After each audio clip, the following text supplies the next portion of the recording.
اللهم صل على محمد وآل محمد.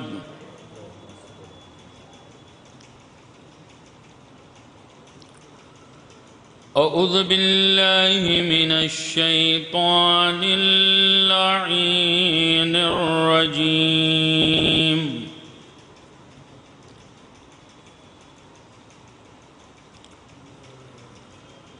بسم الله الرحمن الرحيم.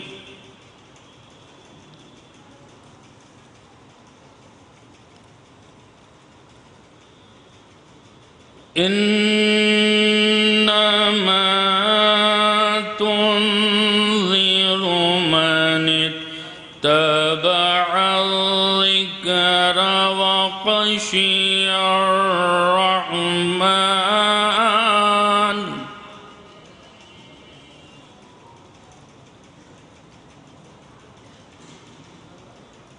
وخشي الرحمن بالغيب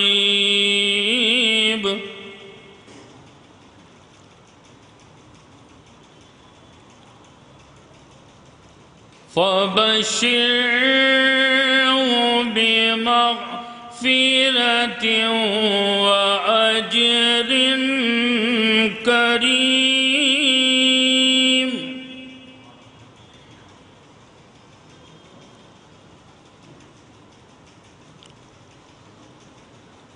إنا نحن نحيي الموتى ونكتب ما قدموا وآثارهم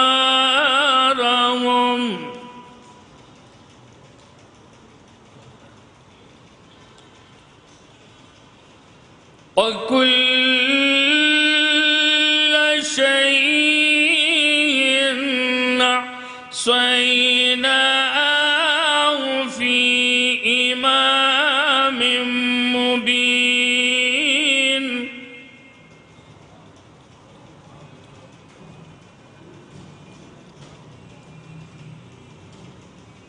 واضرب لهم مثلا أصحاب القرية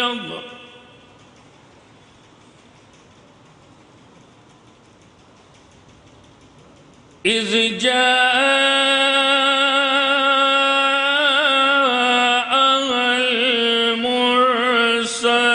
المرسلون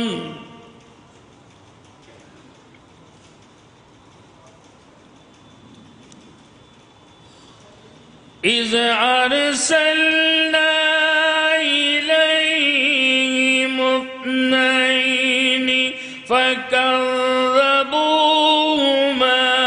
فعززنا بثالث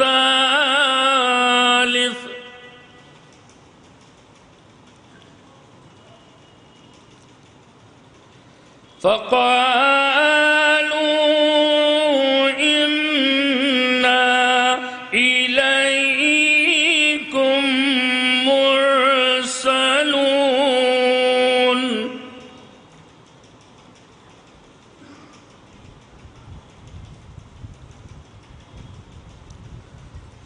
قالوا ما أنتم إلا بشر مثلنا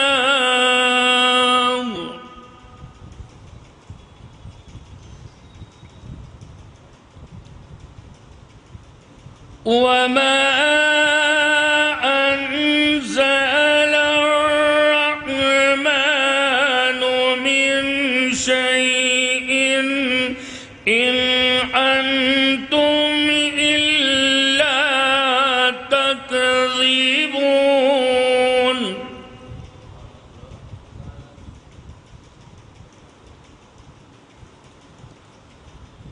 قالوا ربنا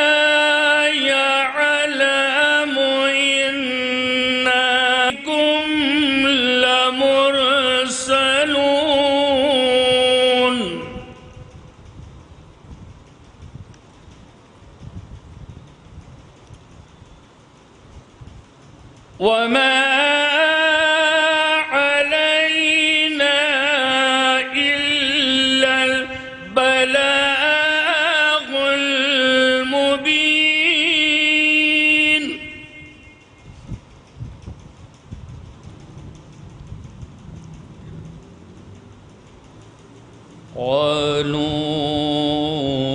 إنا تطيرنا بكم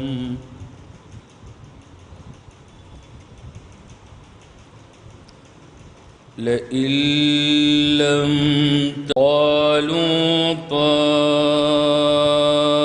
طائركم معكم أئن ذكرتم بل أنتم قوم مسرفون صدق الله العليم وآل محمد.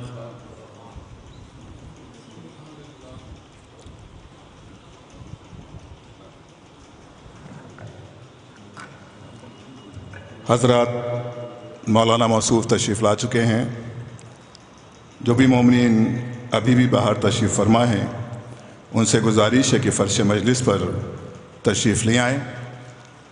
نظامت کے فرائض اس وقت انجام دیں گے مولانا عظیم صاحب قبلہ، وہ بھی تشریف لا چکے ہیں. شورائے اہل بیت علیہ الصلوۃ والسلام جو اس وقت بارگاہ اہل بیت علیہ الصلوۃ والسلام میں منظوم خراج عقیدت پیش کریں گے، وہ افراد بھی تشریف لا چکے ہیں.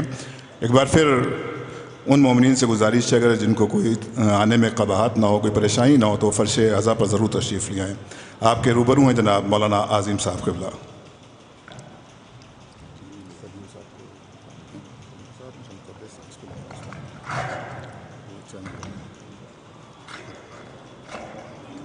حضرات گرامی قدر،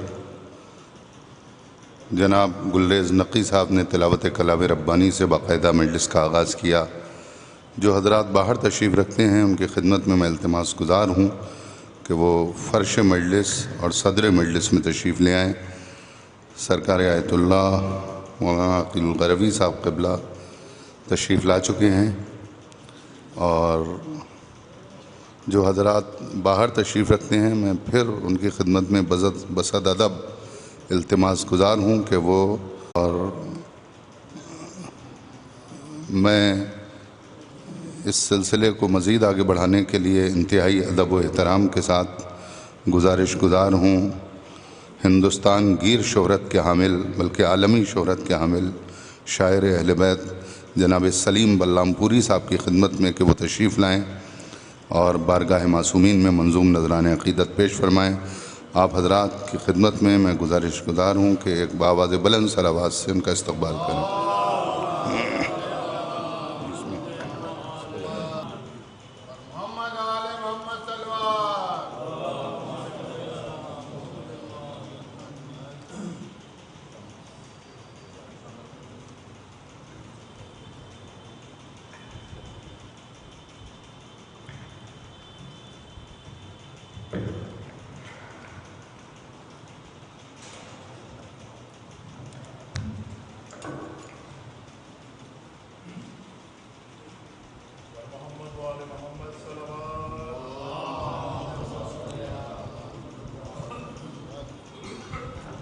ملاحظہ فرمائے ایک مطلب و طور خاص کرتا ہوں. ایک درود پڑھ دے محمد و آل محمد.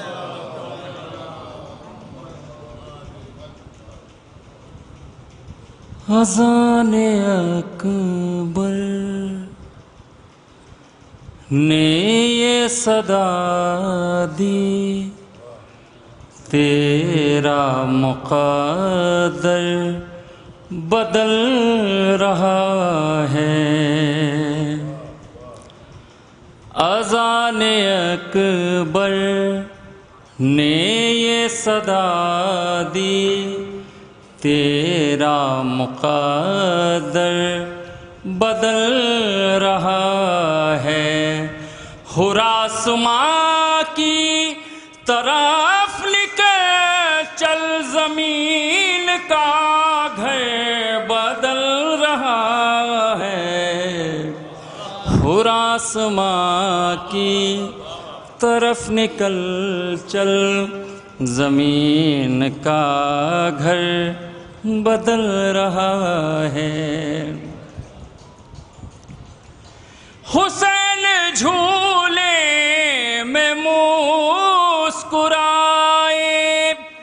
تو بولا فطرس سے شہ کا جھولا، حسین جھولے میں مسکرائے، تو بولا فطرس سے شہ کا جھولا، ابھی اڑے گا تو آسماں پر، ابھی تیرا پر بدل رہا ہے، ابھی اڑے گا تو آسماں پر، ابھی تیرا پر بدل رہا ہے۔ ایسا ملاحظہ فرمائیں، شعر حاضر کرتا ہوں۔ وہ تھی محمد کی ذمہ داری، نماز قبلہ بدل چکی ہے،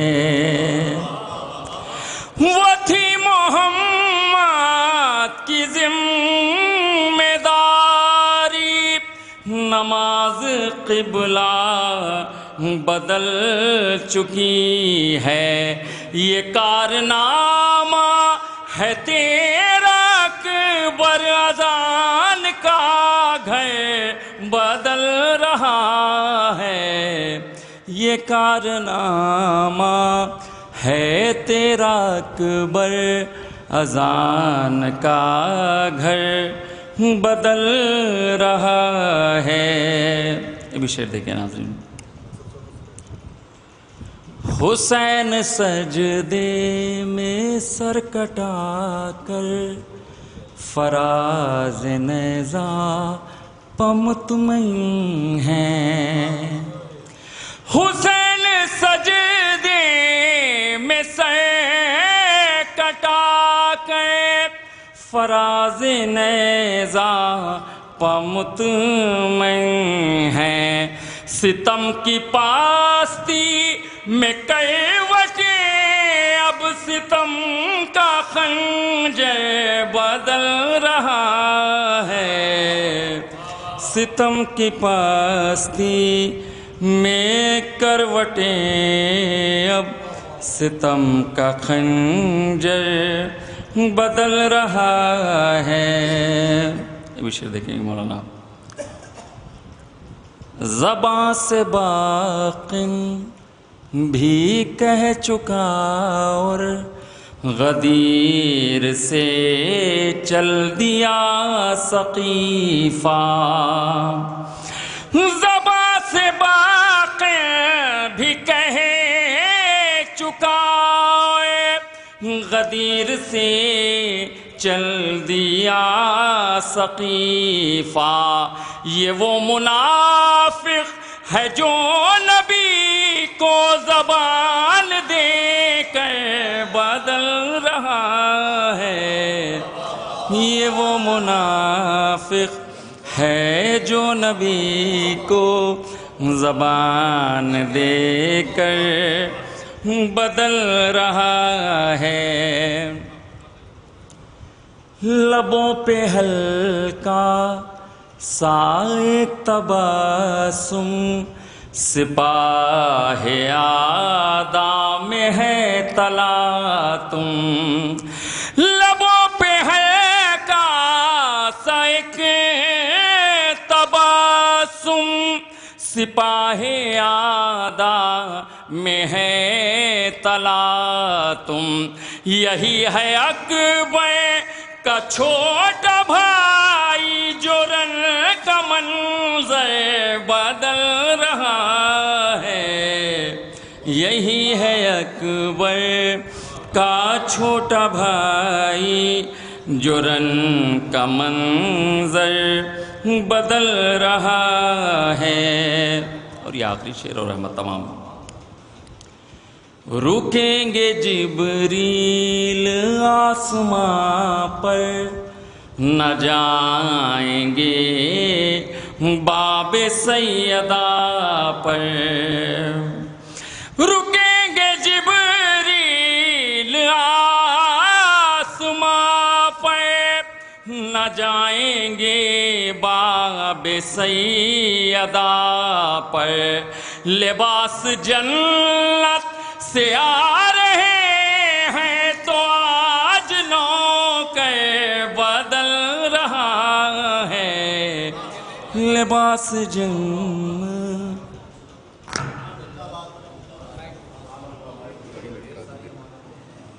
حضرات جناب سلیم بلام پوری صاحب بارگاہ معصومین میں منظوم نذرانہ عقیدت پیش فرما رہے تھے. میں پھر گزارش کروں گا جو حضرات باہر تشریف رکھتے ہیں. خانہ داور کی زندگی جیسے علی ہیں خانہ داور کی زندگی، حر جا رہا ہے خیمہ شبیر کی طرف. مولانا عاظم صاحب تشریف لے آئیے. حر جا رہا ہے خیمہ شبیر کی طرف، آئینہ بننے والی ہے پتھر کی زندگی.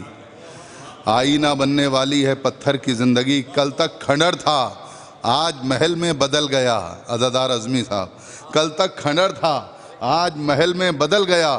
فرش عزا بڑھاتا رہا گھر کی زندگی. فرش عزا بڑھاتا رہا گھر کی زندگی. اور پھیلی تو کل رسولوں میں تقسیم ہو گئی. پھیلی تو کل رسولوں میں تقسیم ہو گئی. کہنے کو 6 مہینے تھی اصغر کی زندگی. کہنے کو 6 مہینے تھی اصغر کی زندگی. عزادار اعظمی صاحب کے ان اشعار کے سائے میں گزارش گزار ہوں جناب شمس تبریز صاحب کی خدمت میں کہ وہ تشریف لائیں اور بارگاہ معصومین میں منظوم نذرانہ عقیدت پیش فرمائیں. آپ حضرات ایک باواز بلند صلوات سے ان کا استقبال فرمائیں.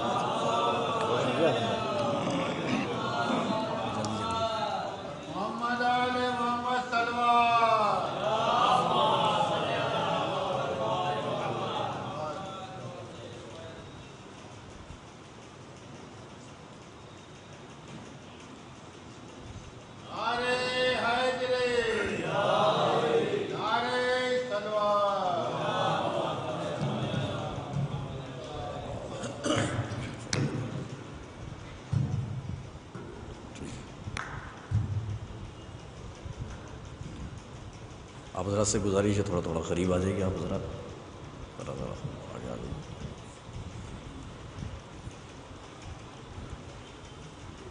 مطلع سماعت کریں اور اس کے بعد ایک عنوان جلدی سے تمام کر دوں 5-7 منٹ کے اندر. ایک مشکیزہ جو موجوں میں بھی ہلچل کر دے. مطلع دیکھیے گا شاید دلوں میں اتر جائے. ایک بہت شکریہ رضا چاہ. ایک مشکیزہ جو موجوں میں بھی ہلچل کر دے، تشنگی وہ ہے جو دریاؤں کو پاگل کر دے.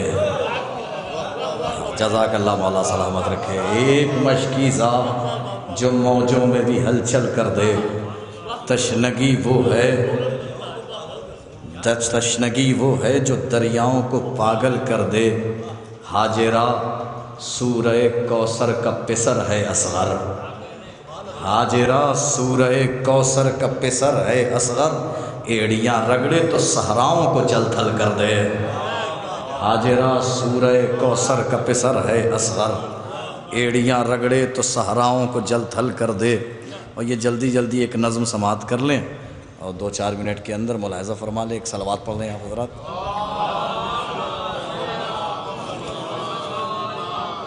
انشاءاللہ اس مجلس اور ذکر سید الشہداء کے صدقے میں دعا کیجیے گا کہ یہ نظم انشاءاللہ پائے تکمیل تک پہنچ جائے. فی الحال 2-4 بند حاضر کر دیتا ہوں. اس کا عنوان ہے باپ. چونکہ باپ کے اصالِ ثواب کے لیے مجلس سے ملاحظہ فرما لیں. حاضر کر دیتا ہوں کہ باپ ہر لفظ ہر معانی میں، باپ ہر ایک کی زندگانی میں، باپ ہر ایک کی کہانی میں، باپ بیٹے کی نوجوانی میں، باپ بیٹے کی نوجوانی میں. باپ ایک ایسا نور ہوتا ہے ہر پسر کا غرور ہوتا ہے. جزاک اللہ مولا سلامت رکھے. باپ ایک ایسا نور ہوتا ہے ہر پسر کا غرور ہوتا ہے. باپ ہر خون کی حقیقت ہے، باپ نسلوں کی بھی ضمانت ہے. اس کی عزت بھی ایک عبادت ہے، اس کی عزت بھی ایک عبادت ہے. باپ کا ایک نام محنت ہے، باپ کا ایک نام محنت ہے. در بدر روز بھاگتا ہے باپ، تم جو سوتے ہو جاگتا ہے باپ. جزاک اللہ مولا سلامت رکھے. در بدر روز بھاگتا ہے باپ تم جو سوتے ہو. عظیم بھائی ملاحظہ فرمائے, دیکھیے کس نہج سے کہا گیا ہے, تم جو سوتے ہو دعا کیجئے گا مکمل ہو جائے انشاءاللہ. تم جو سوتے ہو جاگتا ہے باپ, ہر فضائل میں ہر فضیلت میں, کامیابی میں اور شہرت میں, ہر بلا اور ہر مصیبت میں, اپنے بچوں کی ہر ضرورت میں. لب پہ یوں اس کا نام آتا ہے باپ ہر وقت کام آتا ہے. لب پہ یوں اس کا نام آتا ہے. بہت شکریہ. نام لب پہ یوں اس کا نام آتا ہے باپ ہر وقت کام آتا ہے. اب یہ بھی ملاحظہ فرما لیں, چونکہ اصلاحی پہلو بھی ہے, کیا مصیبت یہ قوم میں آئی, کامیابی ذرا سی کیا پائی. کیا مصیبت یہ قوم میں آئی, کامیابی ذرا سی کیا پائی. جس نے ان کو یہ شان دلوائی اس پیدر کو ہی سمجھے رسوائی. جس نے ملاحظہ فرمائے, جس نے ان کو یہ شان دلوائی اس پیدر کو ہی سمجھے رسوائی. دفتروں میں پیدر کو بھول گئے, گھر میں رہ کر ہی گھر کو بھول گئے. دفتروں میں پیدر کو بھول گئے, گھر میں. بس یہ دو بند ملاحظہ فرما لیں آخر کے. دفتروں میں پیدر کو بھول گئے, گھر میں رہ کر ہی گھر کو بھول گئے. گھر بناؤ تو باپ یاد رہے, گھر بناؤ تو باپ یاد رہے. گھر سجاؤ تو باپ یاد رہے, گھر بساؤ تو باپ یاد رہے. اما جب کماؤ تو باپ یاد رہے. گھر بناؤ تو باپ یاد رہے, گھر بساؤ تو باپ یاد رہے, گھر سجاؤ تو باپ یاد رہے, جب کماؤ تو باپ یاد رہے. کیوں؟ خوش نصب اپنے آپ کہتے ہیں, کامیابی کو باپ کہتے ہیں. خوش نصب اپنے آپ کہتے ہیں. جزاک اللہ مولا سلامت رکھیں. خوش نصب, آخری بند ملاحظہ فرما لیں, خوش نصب اپنے آپ کہتے ہیں, کامیابی کو باپ کہتے ہیں. باپ خوشیوں میں غم کے بادل میں, آخری بند نتیجے کا بند, باپ خوشیوں میں غم کے بادل میں, باپ صحرا میں ہو کے جنگل میں, باپ خوشیوں میں غم کے بادل میں, باپ صحرا میں ہو کے جنگل میں, باپ کانٹوں میں ہو کے مخمل میں, باپ کانٹوں میں ہو کے مخمل میں, باپ خیمے میں ہو کے مختل میں, باپ خیمے میں ہو کے مختل میں. اپنے بچوں کا چین کہتے ہیں, باپ کو ہی حسین کہتے ہیں.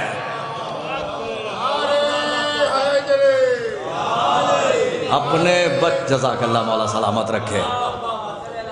باپ خیمے میں ہو کے مختل میں, اپنے بچوں کا چین کہتے ہیں, باپ کو ہی حسین کہتے ہیں. صلوات اللہ. ارے بہت شکریہ. ہاں ضروری تھا یہ. محمد و آل محمد. سرکار تشریف لا چکے ہیں, آپ حضرات ایک باواز بلند صلوات ہیں. سرکار صدر مجلس میں تشریف لا چکے ہیں. جو حضرات باہر تشریف رکھتے ہیں ان سے میں پھر گزارش کروں گا کہ وہ فرش مجلس پر تشریف لے آئیں, صدر مجلس پر تشریف لے آئیں. آپ حضرات تشریف رکھیں. آئیے حضرات, اس سلسلے کو ہاں اب اس سلسلے کو آگے بڑھانے کے لیے ایک باواز بلند صلوات ارشاد فرما دیں.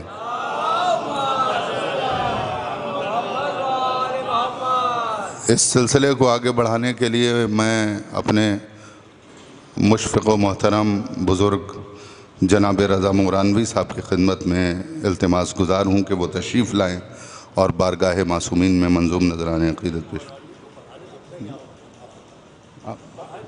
آپ تشریف لیں, اختصار سے آپ ایک باواز بلند صلوات ارشاد فرمائیں.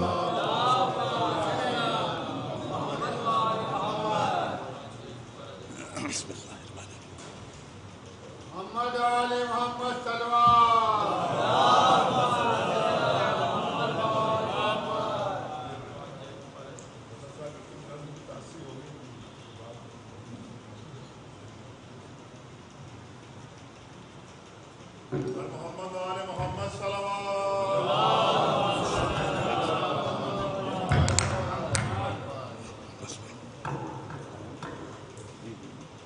شکریہ. ایک صلوات پڑھیں آپ حضرات. اللہم صلی محمد و آل محمد. ایک سلام کا ایک مطلع، چند اشعار بارگاہ معصومین میں. ایک صلوات اور پڑھیں آپ حضرات.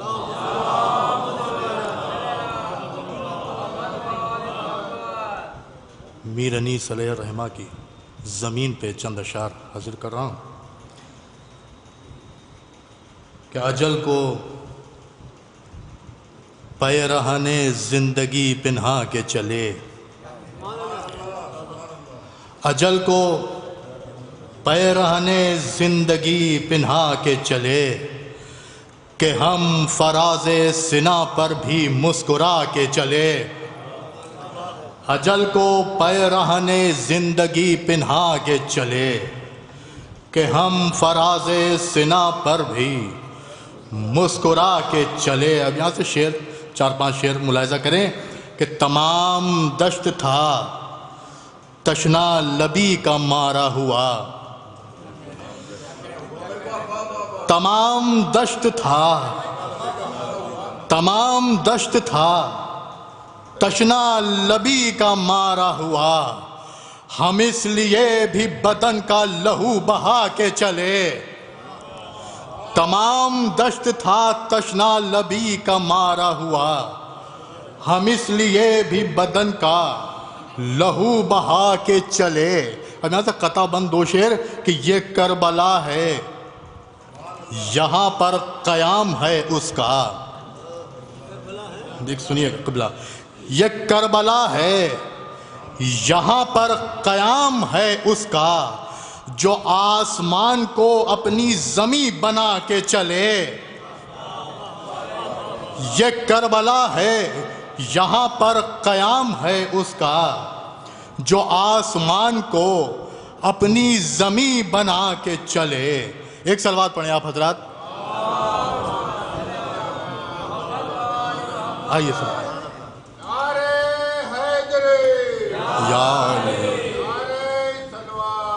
اللہم صلی علی محمد و آل محمد. اجل کو پیرہن زندگی پنہا کے چلے کہ ہم فراز سنا پر بھی مسکرا کے چلے. یہ کربلا ہے یہاں پر قیام ہے اس کا جو آسمان کو اپنی زمین بنا کے چلے. اب اسی سے متصل شعر شمس بھائی ملاحظہ کریں. جو آسمان کو اپنی زمین بنا کے چلے، اسی زمین میں سوئے ہیں شب کے جاگے ہوئے. اسی زمین میں سوئے ہیں شب کے جاگے ہوئے. ہوا چلے تو یہاں پاؤں کو دبا کے چلے.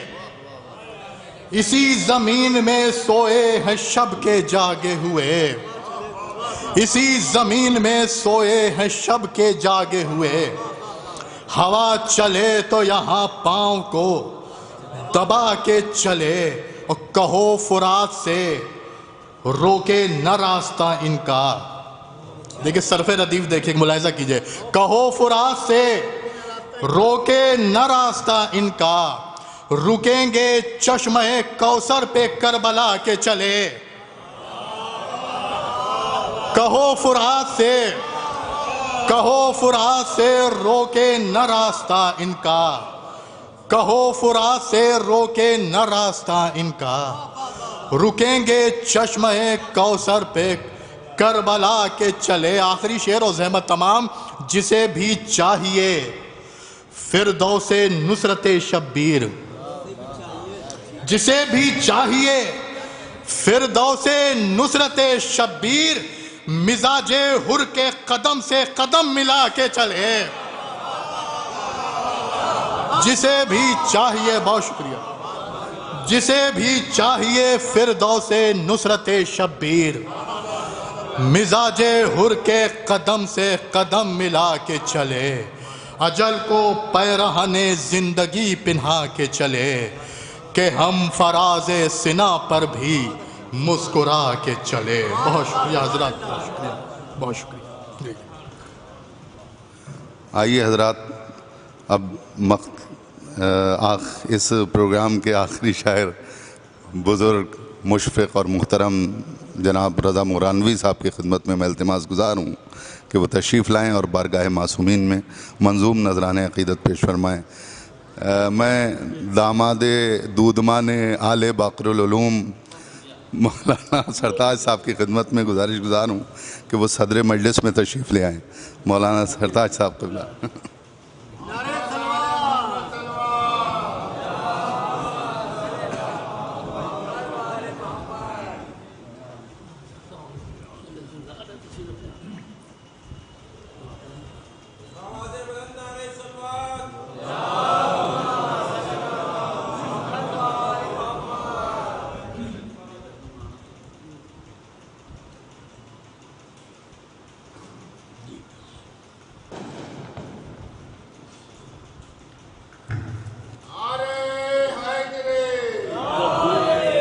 دور رکھیے.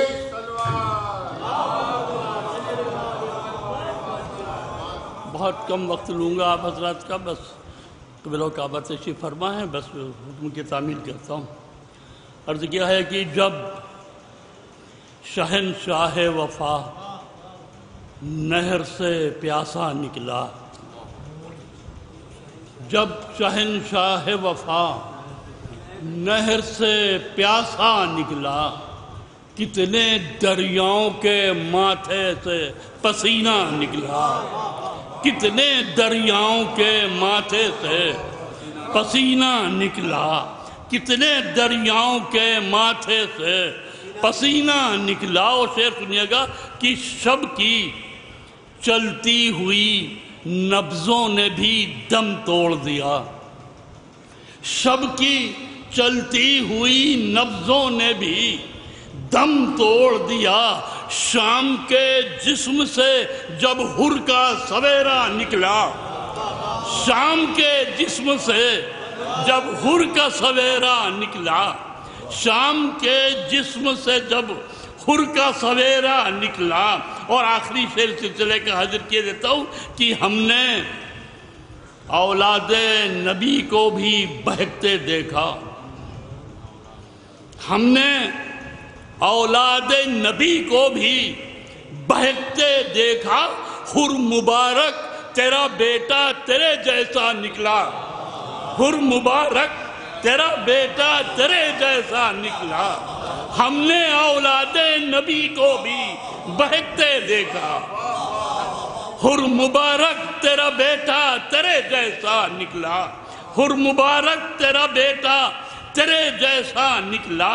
اور ریت مقتل کی کریدی جو ہواؤں نے رضا, ریت مقتل کی کریدی جو ہواؤں نے رضا, سینہ دست پہ شبیر کا سجدہ نکلا, سینہ دست پہ شبیر کا سجدہ نکلا.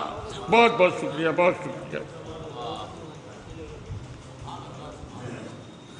حضرات, محترم جناب رضا مورانوی صاحب بارگاہ معصومین میں منظوم نذران عقیدت پیش فرما رہے تھے.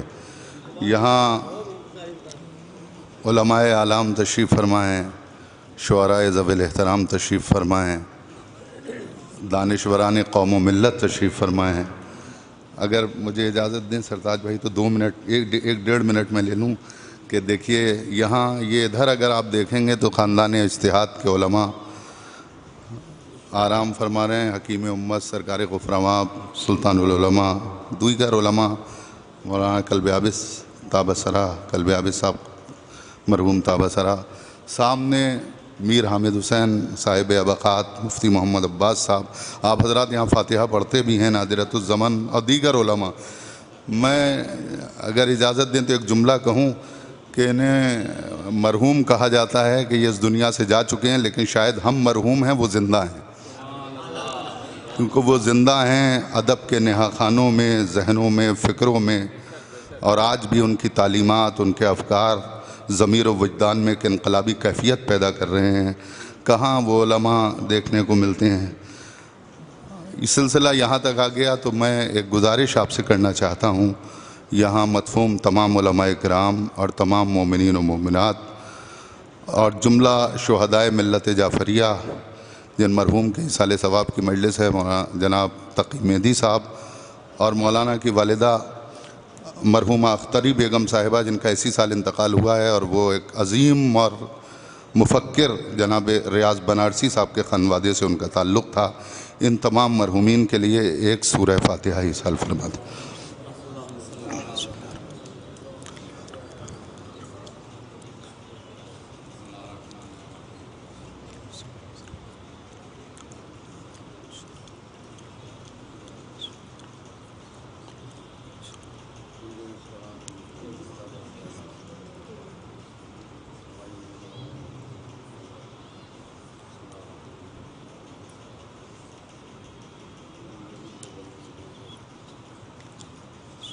بسم اللہ الرحمن الرحیم۔ ایک باواز بلند صلوات ارشاد فرما دیں۔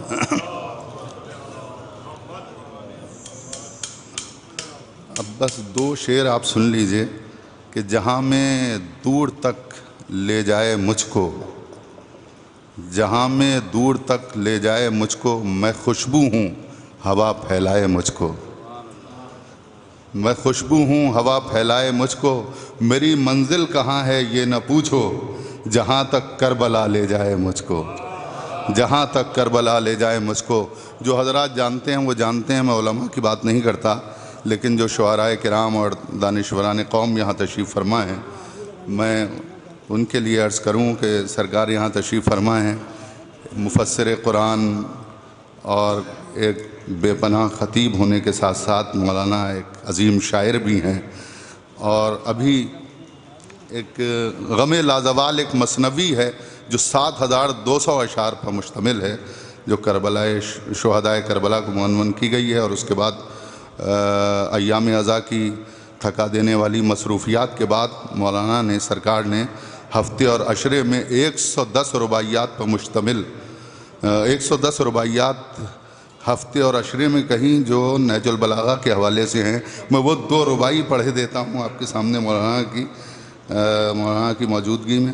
اللہ کی ہر بات نبی سے پوچھو، اللہ کی ہر بات نبی سے پوچھو، اسرار نبی صرف علی سے پوچھو، اللہ کی ہر بات نبی سے پوچھو، اسرار نبی صرف علی سے پوچھو، بیست ہو کہ ہجرت ہو کہ معراج نبی، بیست ہو کہ ہجرت ہو کہ معراج نبی، جو واقعہ پوچھو وہ علی سے پوچھو، جو واقعہ پوچھو۔ یہ رباعیات کا مجموعہ مرکز افکار اسلامی ہمارے پڑوسی ملک سے شائع ہوا ہے، اور انشاءاللہ بہت جلدی یہاں بھی منظر عام پہ آ جائے گا۔ تو اسلوب میں خود ذات چھپی ہو جیسے، دوسری رباعی، اسلوب میں خود ذات چھپی ہو جیسے، الفاظ میں خوشبو نبی ہو جیسے، اسلوب میں خود ذات چھپی ہو جیسے، الفاظ میں خوشبو نبی ہو جیسے، پڑھتا ہوں میں خطبے تو یہی لگتا ہے، پڑھتا ہوں میں خطبے تو یہی لگتا ہے، آواز علی گونج رہی ہو جیسے، آواز علی گونج رہی ہے وہ جیسے۔ آئیے حضرات، یہ سرکار کی ان 2 رباعیات کے ساتھ میں انتہائی ادب و احترام کے ساتھ التماس گزار ہوں سرکار کی خدمت میں کہ وہ تشریف لائیں اور مجلس کو خطاب فرمائیں۔ آپ حضرات ایک باواز بلند صلوات سے استقبال فرمائیں۔ جو حضرات مومنین باہر تشریف رکھتے ہیں ان سے درخواست ہے کہ وہ صدر مجلس میں تشریف لیں۔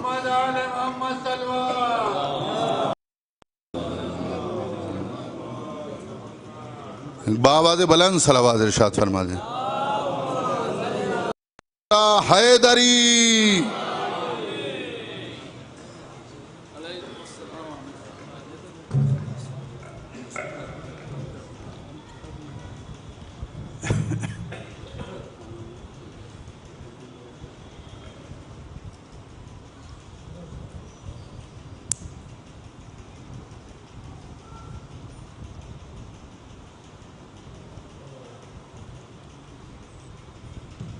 الفاتحة.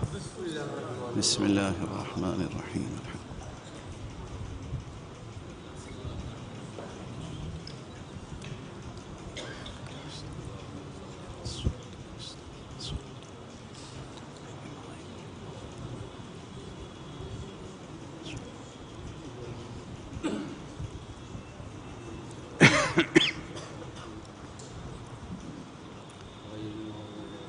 حضرات التماس ہے کہ ایک مرتبہ پھر سورہ حمد اور 3 مرتبہ سورہ اخلاص کی تلاوت فرما کے مرحوم و مغفور سید تقی مہدی اور ان کے خانوادے کے تمام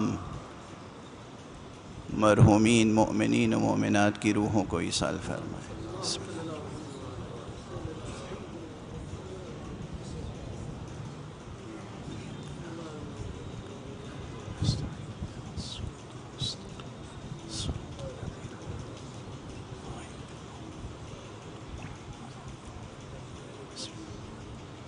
قل هو الله احد الله الصمد. بسم الله الرحمن الرحيم. بسم الله الرحمن الرحيم.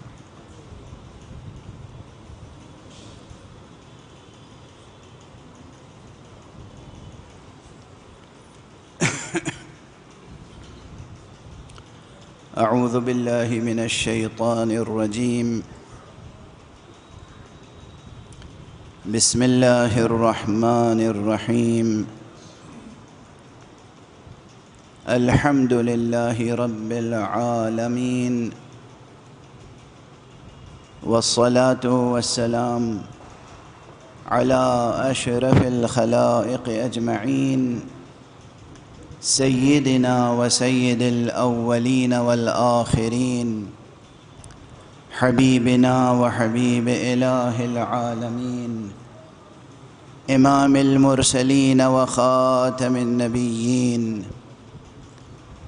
شفيع المذنبين ورحمة للعالمين أبي القاسم المصطفى محمد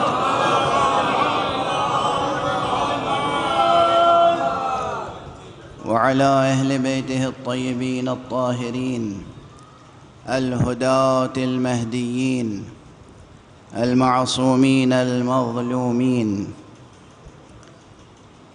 والزاكيات الطيبات على صحبهم المنتجبين المتقين المخلصين المخلصين واللعنة الدائمة على أعداء الحق والدين.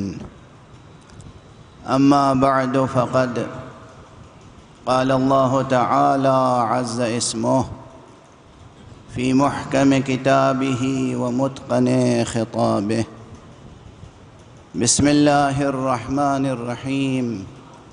نحن قدرنا بينكم الموت وما نحن بمسبوقين على أن نبدل أمثالكم وننشئكم فيما لا تعلمون. صدق الله العلي العظيم.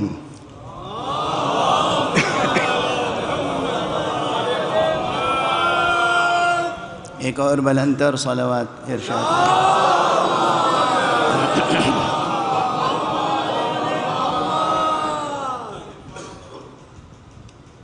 ماشاءاللہ مجمع میں علماء اعلام تشریف فرما ہے، شعراء کرام، دانشوران ذوی المرتبت، اور یہ میرا ایک بہت پرانا جملہ ہے کہ جو لوگ پہلے سے معروف ہیں کہ یہ علم و دانش سے سروکار رکھتے ہیں، دانشور ہیں، استاد ہیں، معلم ہیں، وہ اپنی جگہ. یہ فرش عزائے حسینی تو وہ ہے کہ یہاں جو بھی قدم رکھ دیتا ہے وہ دانشور ہو جاتا ہے.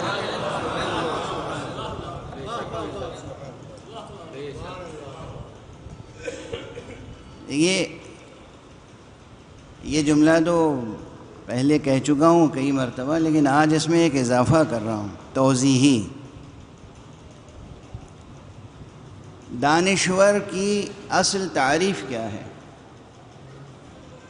انٹلیکچول یا دانشور کسے کہتے ہیں؟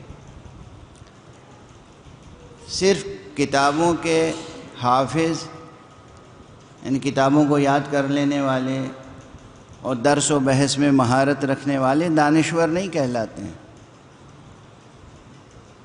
جب سے اور جہاں سے یہ اصطلاح چلی ہے اس پوری تاریخ کو دہرانا تو مقصود نہیں ہے، لیکن ایکسپرٹس، ریسرچرز، رائٹرز، پوئٹس، یہ جتنے اس طرح کے آتھرز، پروفیسرز، ڈاکٹرز، یہ جتنے القاب ہیں علم و ادب سے سروکار رکھنے والوں کے، ان میں یہ انٹلیکچول کا کلمہ جس کا اردو ترجمہ دانشور کیا گیا، یہ الگ سے ایجاد ہوا اس وقت کہ جب لکھنے پڑھنے والوں نے اپنی زندگی کو کتابوں تک محدود کر دیا تھا اور عام انسانوں کی عملی زندگی سے ان کا سروکار نہیں رہ گیا تھا۔ اس وقت وہ علماء، وہ مفکرین جو علم رکھنے کے ساتھ ساتھ درد انسانیت بھی رکھتے تھے، علم رکھنے کے ساتھ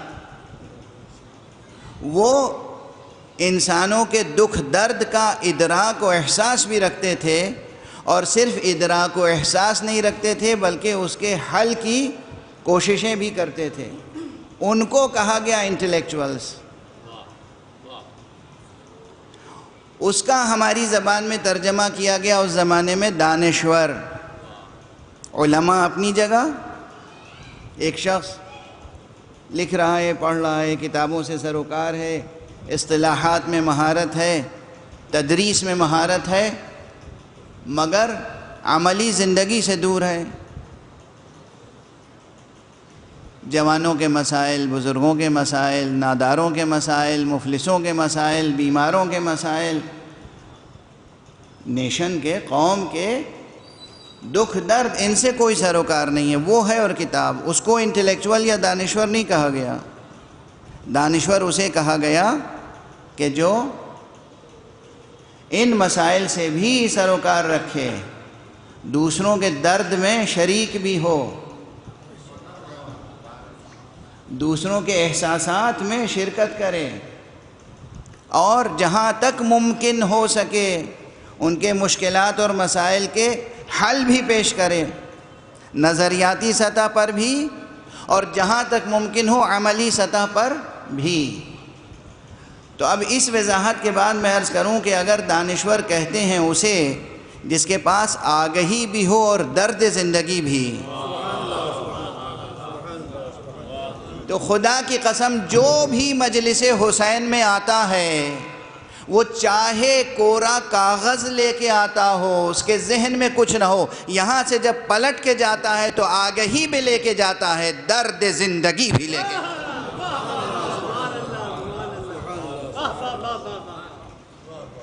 دیکھیے اس مجلس کے کتنے ابعاد ہیں۔ مجلس عنوان عموماً کیا دیا جاتا ہے؟ مجلس ترحیم، عموماً یہ عنوان آتا ہے۔ ترحیم کے کیا معنی؟ ترحیم کے معنی یہ ہیں کہ گزشتگان کے لیے دعائے مغفرت اور دعائے رحمت کرنا، لغوی معنی یہی۔ ترحیم یعنی جو گزر گئے ہیں، وفات پا چکے، ان کی مغفرت کی دعا کرنا اور ان کے لیے نزول رحمت کی دعا کرنا۔ ایک صلوات پڑھ دیجئے محمد۔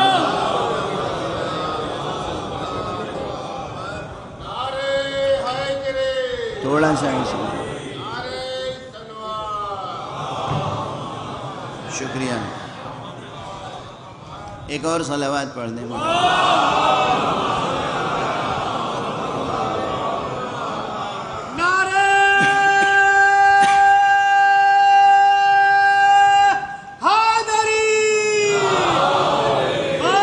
محمد والے محمد، بابا دے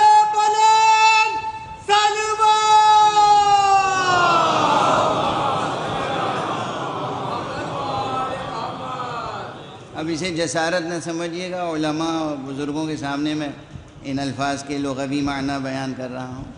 بھئی جوانوں کے لیے، بچوں کے لیے، نوجوان جو اب اردو زبان، اردو رسم الخط میں بھی نہیں پڑھ پاتے، ہندی رسم الخط میں پڑھتے ہیں، یا رومن رسم الخط میں لکھ کے نوحے اور سلام و منقبتیں پڑھتے ہیں. ان کے لیے میں عرض کر رہا ہوں کہ لفظ ترحیم،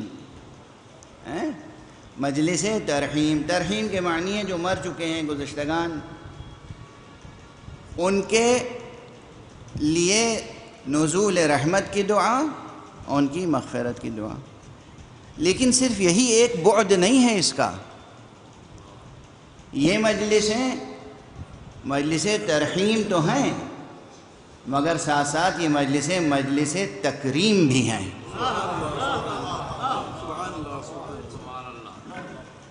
اور خدا کی قسم تکریم، اور کیسی تکریم؟ ایک جملہ عرض کر رہا ہوں، مؤمنین اپنے سرمایہ ایمانی کی قدر کریں اور اس ٹائٹل کی قدر کریں کہ وہ مومن ہیں، خاطی ہیں، خاکی ہیں، ارضی ہیں، زمینی ہیں، عام انسان ہیں، بلکہ ایسے انسان ہیں جن پر حیوانیت کا غلبہ ہے. یہ سب کچھ، مگر ایک مومن ہونے کا عنوان اتنا بڑا ہے، ایسی تکریم انہیں عطا کرتا ہے کہ ایک غیر معصوم کے وفات پر ہم ذکر کرتے ہیں تو معصومین کا ذکر کرتے ہیں. غور فرما رہے ہیں آپ؟ جانے والا ہمارا تو غیر معصوم تھا، لیکن یہ اس کی روح پاکیزہ، یہ اس کے نفس پاکیزہ، یہ اس کے قلب مومن کی تکریم ہے، اعزاز ہے. جانے والا غیر معصوم، تذکرہ کس کا ہو رہا ہے؟ معصوم کا. اب وہ بھی کسی معمولی معصوم کا نہیں، ان افراد کا کہ جو خدا کی قسم عصمت کبریٰ کے درجے پہ فائز ہے. ایک صلوات پڑھ دیجئے محمد.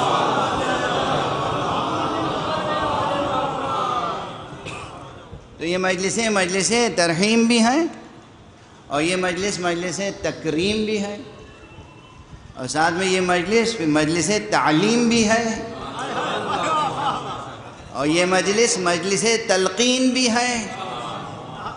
جس کا جوہر ایمانی، جس کا ایمان نزع کے عالم میں ہو، اس کے لیے تلقین ہے، جس کا ایمان زندہ ہو اس کے لیے تعلیم ہے. صلوات پڑھ دیجئے محمد.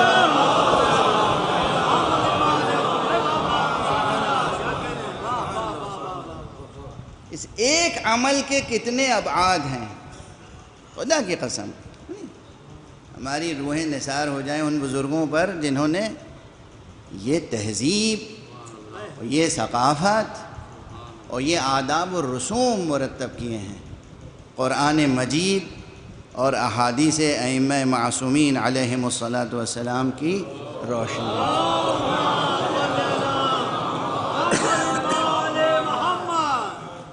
تو اسے محض ایک رسمی چیز نہ سمجھیں،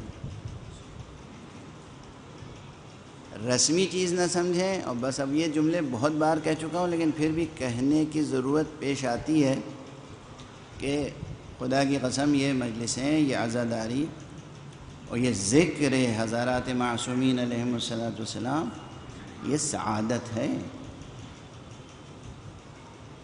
اور عبادت ہے، تجارت نہیں ہے. سبحان اللہ، سبحان اللہ. اب میں نہیں چاہتا کہ پوری مجلس اسی مزاج کی ہو، مگر یہ یاد رکھیں کہ یہ عبادت ہے، سعادت ہے، تجارت نہیں ہے. واضح ہے نا یہ بات؟ ایک بلند صلوات پڑھ دیجیے.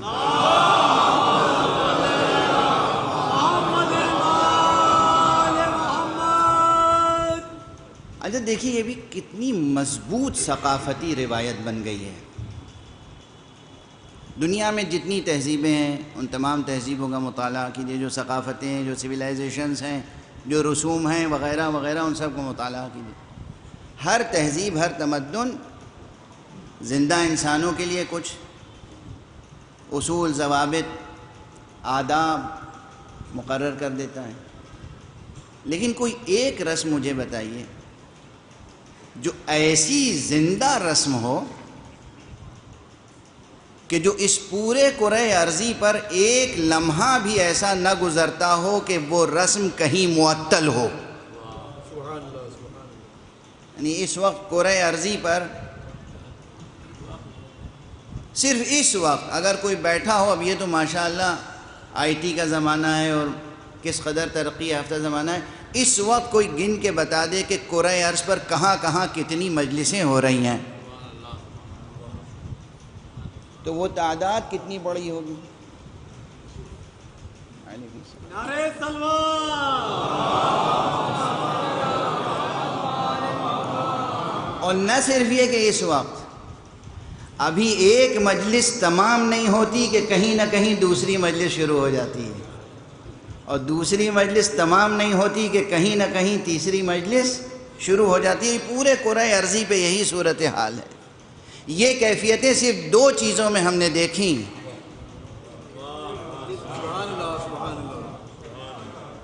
یا یہ کیفیت اذان میں پائی جاتی ہے یا مجلس عزائے حسین۔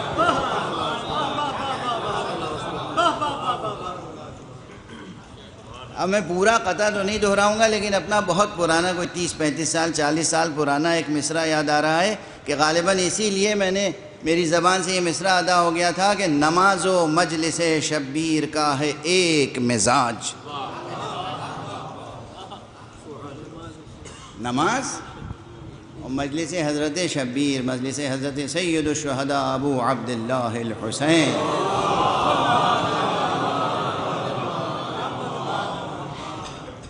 خدا کی قسم ایک مزاج ہے۔ اور بلکہ یہ جملہ بھی پہلے کہہ چکا ہوں گا، یہیں لکھنؤ میں عرض کر چکا ہوں گا میں، چونکہ مجھے خود پسند ہے یہ جملہ، اور اس میں مجھے فقہی معنویت بھی نظر آتی ہے اور عرفانی و وجدانی معنویت بھی، کہ اگر مختصر سی مجلس عزا کرنی ہو، اگر بہت مختصر مجلس عزا برپا کرنی ہو تو 2 رکعت نماز پڑھ لیجئے، اور اگر مفصل نماز پڑھنی ہو تو مجلس عزا منعقد کر لیجئے۔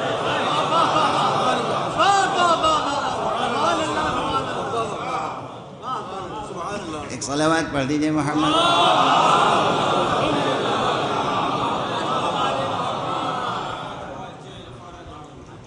اگر مختصر سی مجلس کرنی ہو، توجہ ہے، مختصر مجلس کرنی ہو تو 2 رکعت نماز پڑھ لیجیے۔ اگر آپ کو نماز کی حقیقت کا علم ہو اور ساتھ میں سرکار سید الشہداء امام حسین علیہ السلام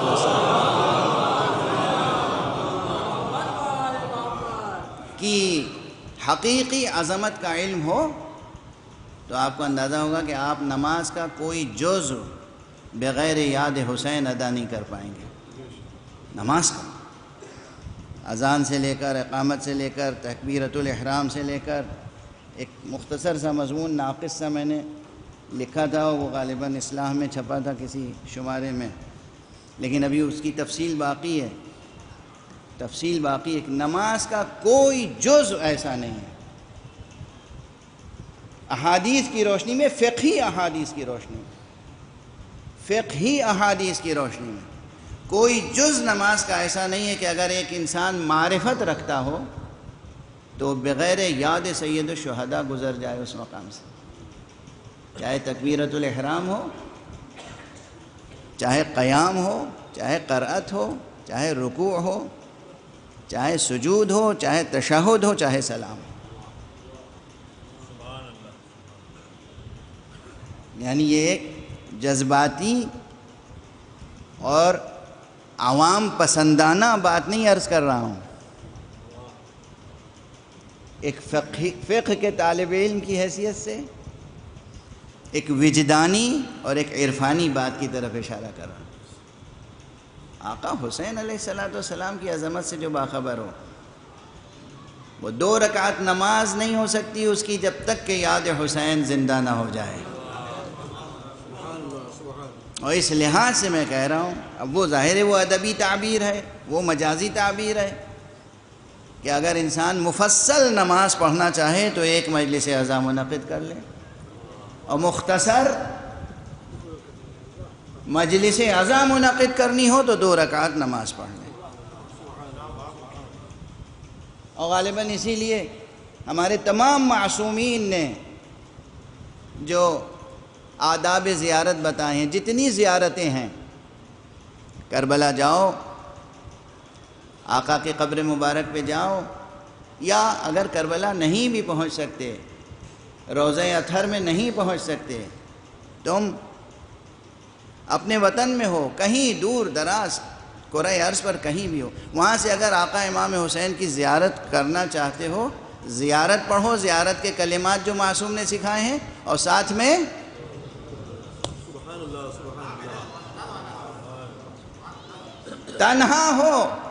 تنہا ہو تب بھی تم زیارت پڑھو، اور 2 رکعت نماز تم تنہا بھی ہوگے تو مجلس ہو جائے گی۔ صلوات پڑھ دیجئے محمد۔ نعرہ حیدری، نعرہ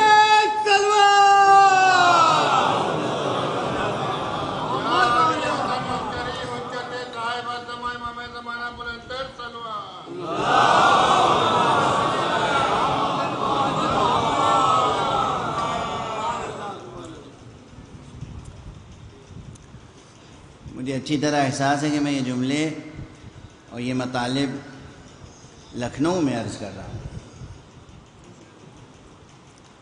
چونکہ شہر لکھنؤ کا احترام میرے دل میں اس لیے ہے کہ ابھی بھی لکھنؤ کے گلی کوچوں میں، لکھنؤ کے محلوں میں ایسے عاشقان حسین موجود ہیں، میں ذاتی طور پہ جانتا ہوں، جن کے دلوں میں ایسی محبت ہے امام حسین علیہ السلام کی کہ ان پر نہ جانے کیا کچھ دولت نثار کی جا سکتی ہے۔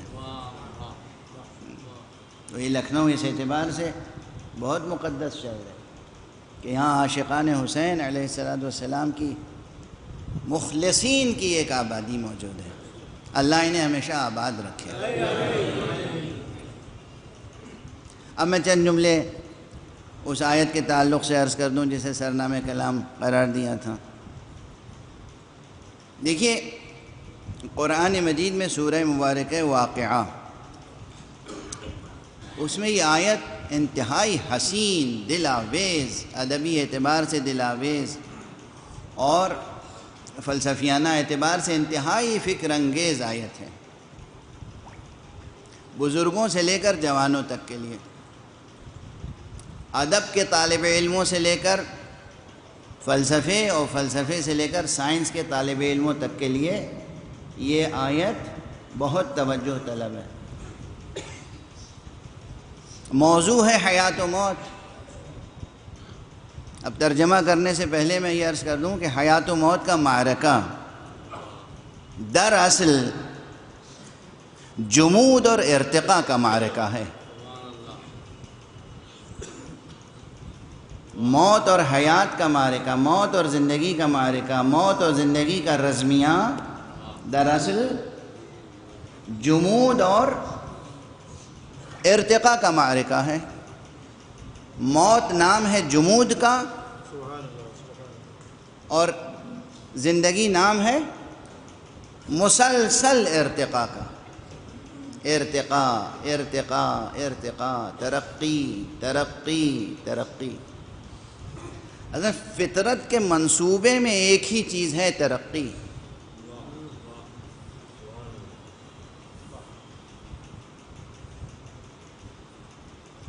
بہت غور سے سنیں گے، خاص طور سے ہمارے جوان۔ مدارس کے اساتذہ اور افاضل تشریف فرمائیں۔ میری زندگی کا ایک مشن ہے جو میں نے خود اپنے اوپر فرض کر لیا ہے کہ میں یہ پیغام ضرور پہنچاتا رہوں گا کہ دیکھیے، فقہی احکام، فروعات فقہیہ میں احکام میں تقلید ایک الگ حقیقت ہے، وہ ایک الگ مسئلہ ہے۔ وہ ایک تعلیمی مسئلہ ہے دراصل، لیکن اس کے علاوہ زندگی کے سفر میں، فروغ حیات میں، فروغ زندگی میں یہی اصول کار آمد ہوگا کہ آپ کبھی کسی کی اندھی تقلید نہ کریں، ہمیشہ اپنی راہ آزادانہ طور پر نکالنے کی کوشش کریں۔ سن رہے ہیں جوانان عزیز؟ یہ قرآنی پیغام ہے آپ کے لیے، یہ نبوی پیغام ہے آپ کے لیے، یہ ولوی پیغام ہے آپ کے لیے، یہ وہ پیغام ہے جو کلمہ لا الہ الا اللہ کی معنویت میں بھی پوشیدہ ہے۔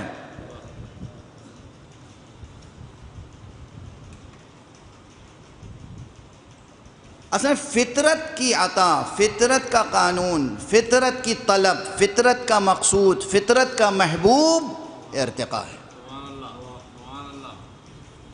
ارتقاء، مسلسل ارتقاء، ترقی، عروج، معراج۔ بات چونکہ ذرا جب فکری بات ہوتی ہے تو تھوڑی بوجھل ہو جاتی ہے، تو میں اسے تھوڑا سا آپ حضرات کے اذہان عالیہ کی تواضع کے لیے ایک دو شعر ایسے گزارش کرتا ہوں جس میں عروج و معراج و ترقی و ارتقاء یہ کلمات بھی آ جائیں گے، اور آپ کا ادب آشنا اور شعر پسند ذوق بھی بالیدہ ہوگا۔ پروردگار کروٹ کروٹ جنت نصیب فرمائے ہمارے بزرگ شعراء کو۔ جناب میر انیس علیہ الرحمہ، ان کا ایک سلام کا مطلب بہت مشہور ہے، صدا ہے فکر ترقی بلند بینوں کو۔ صدا ہے، دیکھیے ترقی کا لفظ آ گیا نا، تو اب یہ نہ کہیے گا کہ میں ہی ترقی ترقی ترقی کیا کرتا ہوں۔ صدا ہے فکر ترقی بلند بینوں کو، ہم آسمان سے لائے ہیں ان زمینوں۔ مشہور مطلع ہے میر صاحب کا، ہے نا؟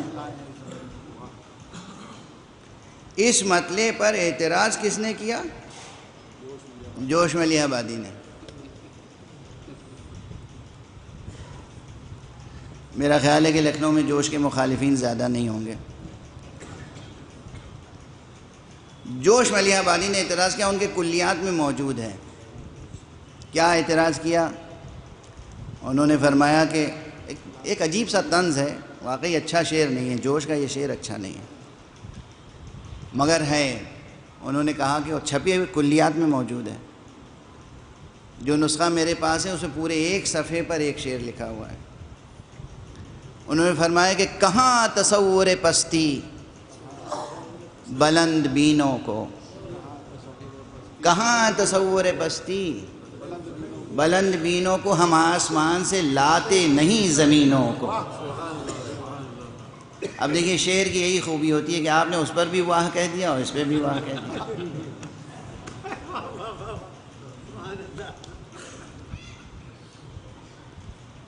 صدا ہے فکر ترقی بلند بینوں کو۔ دلی میں ہمارا مدرسہ ہوا کرتا تھا جامعۃ الثقلین، اس میں طلاب علوم دینیہ کی ادبی تربیت کے لیے ہم نے زحمت دی تھی مرحوم و مغفور جناب راقم لکھنوی صاحب کو۔ لکھنوی کے تھے لیکن کلکتے میں وہ آباد ہو گئے تھے، ان کو میں نے زحمت دی اور پھر دلی میں وہ ہمارے مدرسے میں مدتوں رہے، برسہ برس، اور ان کا کام تھا طلباء کی ادبی تربیت۔ ایک دن وہ کلاس لے کے اور آفس میں آئے، ان کے چہرے اور قیافے سے میں نے اندازہ کیا کہ نزول وحی شعری ان پر ہو رہا ہے۔ میں نے پوچھا راقم صاحب خیریت تو ہے؟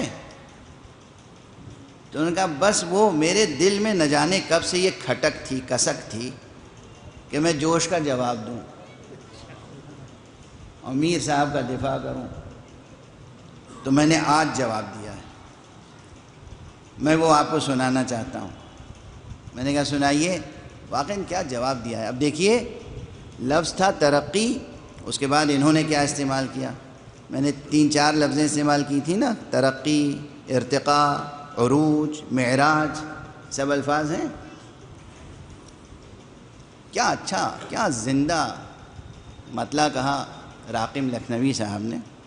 انہوں نے فرمایا کہ صدا عروج کی دھن ہے بلند بینوں کو۔ اب دیکھیں، میر صاحب نے ترقی کہا تھا، انہوں نے فرمایا صدا عروج کی دھن ہے بلند بینوں کو، ہم آسمان بنا دیتے ہیں زمینوں کو۔ ایک صلوات پڑھ دیجئے محمد۔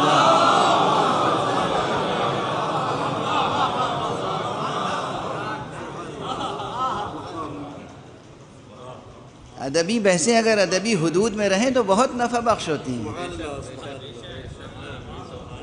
ادبی بحثیں ادبی حدود میں رہیں تو اس قدر پرثمر ہوتی ہیں کہ نہ پوچھئے، بہترین۔ یعنی اب آپ کے ذہن میں اب یاد رہیں گے یہ الفاظ، ترقی۔ یہ فقیر ہی ترقی ترقی ترقی نہیں کر رہا ہے، میر انیس علیہ الرحمہ خود ترقی کا کلمہ کس حسین مطلع میں فرما گئے ہیں۔ اور پھر جناب انیس کے فدائی راقم لکھنوی صاحب نے اس ترقی کے لفظ کو بدلا عروج کے لفظ سے۔ صدا عروج کی دھن ہے بلند بینوں، ہم آسمان بنا دیتے ہیں زمینوں کو۔ اچھا، میری درخواست بس یہ ہے کہ یہ اشعار، اس طرح کے اشعار کہنے والے اذہان انسانی اذہان ہیں نا، توجہ ہے، انسان ہی تو شعر کہتا ہے نا، اور یہ شعر انسانوں نے کہے ہیں نا۔ اس لیے یاد رکھیے کہ انسانی زندگی کا دار و مدار ہمیشہ عروج و ارتقاء اور ترقی اور معراج پر ہے۔ اور آج ایک جملہ اور عرض کروں، اس سے پہلے نہیں کہا ہے، آج عرض کر رہا ہوں۔ کسی زمانے میں سائنس کا طالب علم ہوا کرتا تھا اور بہت پڑھتا تھا سائنس کی کتابیں بھی۔ اب ایک عرصے سے سائنس کا مطالعہ کچھ کم ہوا ہے، لیکن ابھی بھی پڑھتا رہتا ہوں۔ وہ ڈارون کا نظریہ ارتقاء، جس میں حیوانی زندگی کے ارتقاء کے مراحل بتائے گئے اور کیا کیا کچھ کہا گیا، آپ سب واقف ہیں اس سے۔ میں دست ادب جوڑ کے صرف ایک بات عرض کر رہا ہوں۔ وہ ارتقاء جس کا تعارف ڈارونزم نے کیا ہے، کرایا ہے، اس ارتقاء کا سلسلہ تقریباً رک چکا ہے، بلکہ اب وہ ارتقاء کے بجائے زوال کی طرف جا رہا ہے۔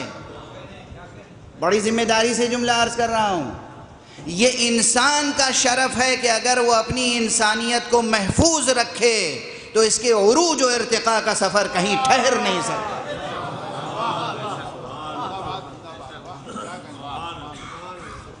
یہ انسان کا شرف ہے۔ تو یہ ہمارے بچے، یہ ہمارے جوان، نوجوان، آپ اپنے ساتھ اپنی اولو العزمی کو ہمیشہ محمیز رکھیں۔ آپ کو ترقی کرنی ہے، ہر میدان میں ہمہ جہت ترقی کرنی ہے، زبان و ادب سے لے کر فکر و فلسفہ سے لے کر فقہ تک۔ یہ جسے دیکھیے، ایک بات اور عرض کر دوں، اب لکھنؤ ہے نا، یہاں شہر شعر و ادب بھی ہے اور شہر علم و فقاہت بھی، تو دونوں باتیں عرض کر کے آگے بڑھوں۔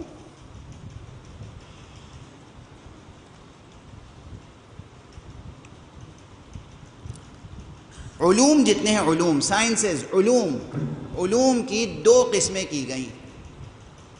ایک ہے قسم جسے کہتے ہیں علوم عقلیہ، جن کا تعلق عقل سے ہے، logic, mathematics, science, natural sciences کے اکثر شعبے، فزکس، کیمسٹری، بایولوجی، یہ جو نیچرل سائنسز کی، یا جسے آپ دوسری اصطلاح میں علوم حقیقیہ کہتے ہیں، یہ زیادہ تر کیا ہیں؟ زیادہ تر کیا؟ تمام تر یہ ہیں علوم عقلیہ، یعنی دو چیزیں ادھر اور دو چیزیں ادھر رکھ دی جائیں، اور کسی بچے سے کہا جائے جو ذرا سا شعور رکھتا ہو کہ یہ ملا کے بتاؤ کتنا ہے، یہ ضروری نہیں کہ اس نے اپنے باپ سے، ماں سے، بھائی سے، کسی سے سنا ہو کہ 2 2 4 ہوتے ہیں، وہ بغیر سنے ہوئے بھی کہے گا 2 2 4 ہوتے ہیں، ٹھیک ہے نا؟ تو جو اپنی عقل سے بچہ طے کر لے وہ ہے عقلی بات، لیکن جو بات سنے بغیر ادا نہ ہو پائے، جس کی بنیاد سماعت پر ہو، وہ کہلاتے ہیں علوم نقلیہ۔ لیکن میں ہمیشہ چونکہ نقلی لفظ سے مجھے چڑ ہے، اس لیے میں کہتا ہوں علوم سمعیہ۔ توجہ ہے؟ تو ایک حصہ ہوا علوم عقلیہ، ایک حصہ ہوا علوم سمعیہ۔ علوم سمعیہ سے مراد کیا ہے؟ آپ ان سے علوم سمعیہ کہہ لیں یا علوم نقلیہ۔ نقلیہ کیوں کہتے ہیں اور سمعیہ کیوں کہہ سکتے ہیں؟ سمعیہ اس لیے کہ اس کا دار و مدار سماعت پر ہے۔ اہل لکھنؤ کے محاورے غیر لکھنوی نہیں طے کر سکتا کہ کیا ہیں جب تک کہ وہ لکھنوی لوگوں سے سنے نہیں۔ اسے کہتے ہیں کیا؟ سننے کو کیا کہتے ہیں؟ سمع کہتے ہیں نا۔ عربی زبان آپ نہیں سیکھ سکتے جب تک کہ عرب سے سنے نہیں، اور یہ علم آگے کیسے بڑھے گا؟ جب تک کہ آپ سے دہن بدہن اور سینہ بسینہ نقل نہ ہو۔ چونکہ یہ نسلاً بعد نسل نقل ہوتے ہیں اس لیے کہلاتے ہیں نقلیہ، اور چونکہ ان کی بنیاد سماعت پر ہے اس لیے اسے کہتے ہیں سمعیہ۔ واضح ہو گئی بات؟ تو علوم کے 2 حصے ہیں، ایک ہے علوم عقلیہ، ایک ہے علوم سمعیہ یا نقلیہ۔ اس میں ایک تقسیم اور ہے، ایک ہے علوم حقیقیہ اور کچھ علوم اعتباریہ۔ اب اس کی وضاحت میں زیادہ وقت نہیں صرف کروں گا، ورنہ مجلس بالکل پھر لوگ کہیں گے کہ یہ مجلس امام بارگاہ میں نہیں ہونی چاہیے تھی، امام باڑے میں غفرہ معاف کہ یہ سلطان المدارس میں ہونی چاہیے تھی۔ بہرحال سلطان المدارس ہو یا کوئی بھی مدرسہ ہو، کچھ علوم ہوئے علوم عقلیہ، کچھ علوم ہوئے علوم سمعیہ یا نقلیہ، کچھ علوم ہوئے علوم حقیقیہ، کچھ علوم ہوئے علوم اعتباریہ۔ سمجھ رہے ہیں؟ یہ سب یاد رہے گا جوانوں کو؟ اچھا، علوم عقلیہ میں تو ارتقاء ہے، کیا علوم سمعیہ میں بھی ارتقاء ہے؟ مثال دے دوں، آج سے 40 برس 50 برس پہلے ایک جلد کتاب پتلی سی ہوتی تھی، سائنس کی ہینڈ بک، اسی میں لائف سائنس، کیمسٹری، فزکس تینوں کو پڑھا دیتے تھے، لکھ دیتے تھے، ٹھیک ہے نا؟ اب 50 برس کے بعد ایک ایک تھیورم جو اس زمانے میں پڑھتے تھے اس میں اتنی وسعت ہوئی کہ ایک ایک علم وجود میں آ چکا ہے، شاخ در شاخ علم پھیل رہا ہے، وسعت زمین تا آسمان۔ سائنس میں کتنی ترقی ہو گئی، ایک ایک تھیورم، ایک ایک ایشو، ایک ایک کوشچن پر ایک ایک علم کی بنیاد پڑ گئی۔ واضح ہے؟ کیا یہ کیفیت علوم سمعیہ میں بھی ہے؟ اچھا، علماء اتنے بیٹھے ہیں مجلس میں، اگر ان کی موجودگی میں اس طرح کی باتیں میں نہ کروں تو اور کیا کروں گا؟ ایک صلوات پڑھ دیجئے محمد۔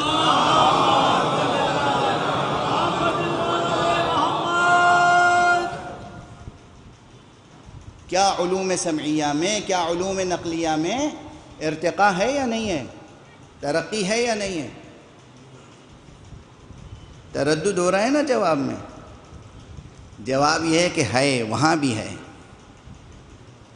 وہاں بھی ہے۔ زندگی کی طرح زبانیں بھی زندگی رکھتی ہیں،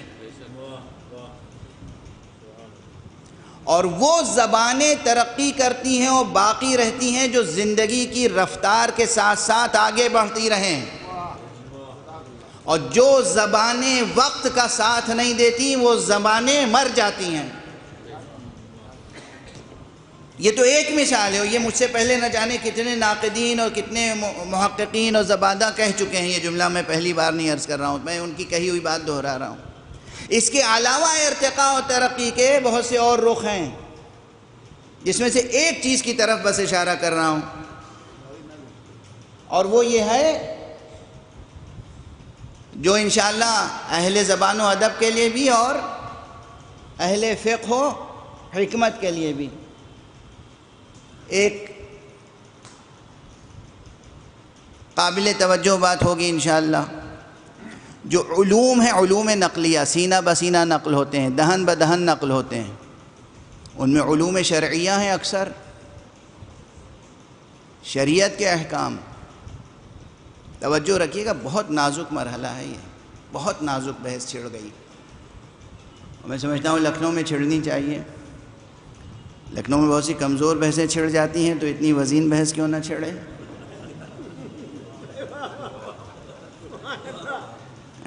ایک صلوات پڑھ دیجئے محمد والا۔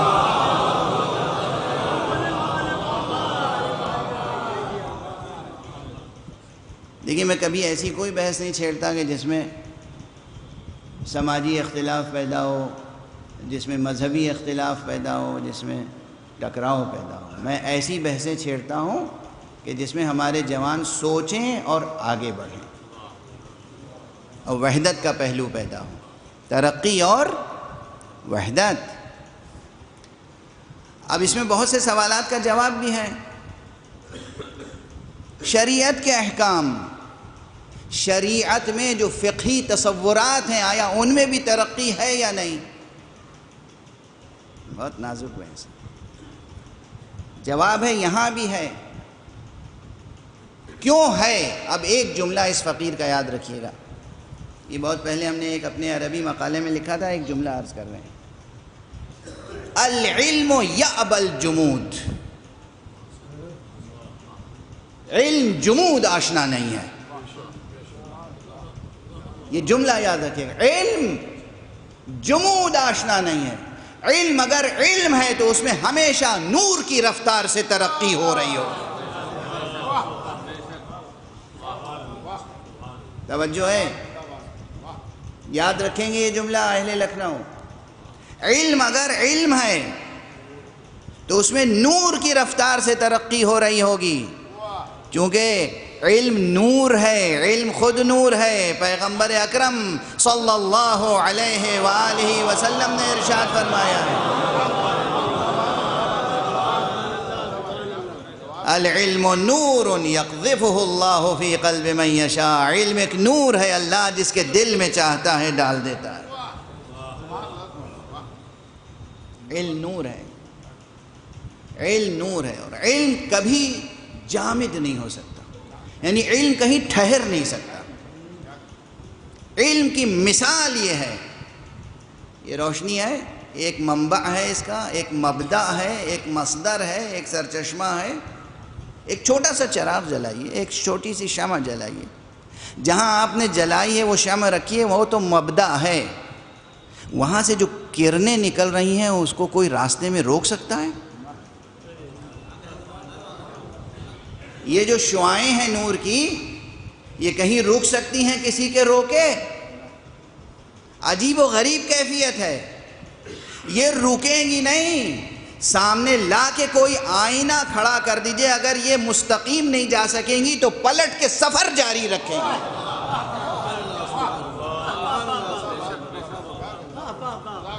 جسے سائنس میں انعطاف و انعکاس کے مظاہر کہتے ہیں، ریفریکشن اور ریفلیکشن۔ رکے گی نہیں نور کی کرن، سفر جاری رکھے گی۔ سامنے رکاوٹ آ جائے گی تب بھی سفر جاری رکھے گی۔ واضح ہے؟ یہ نور کی صفت ہے کہ اس میں جمود پیدا نہیں ہو سکتا، اور اگر نور میں جمود پیدا نہیں ہو سکتا تو علم میں بھی جمود پیدا نہیں ہو سکتا۔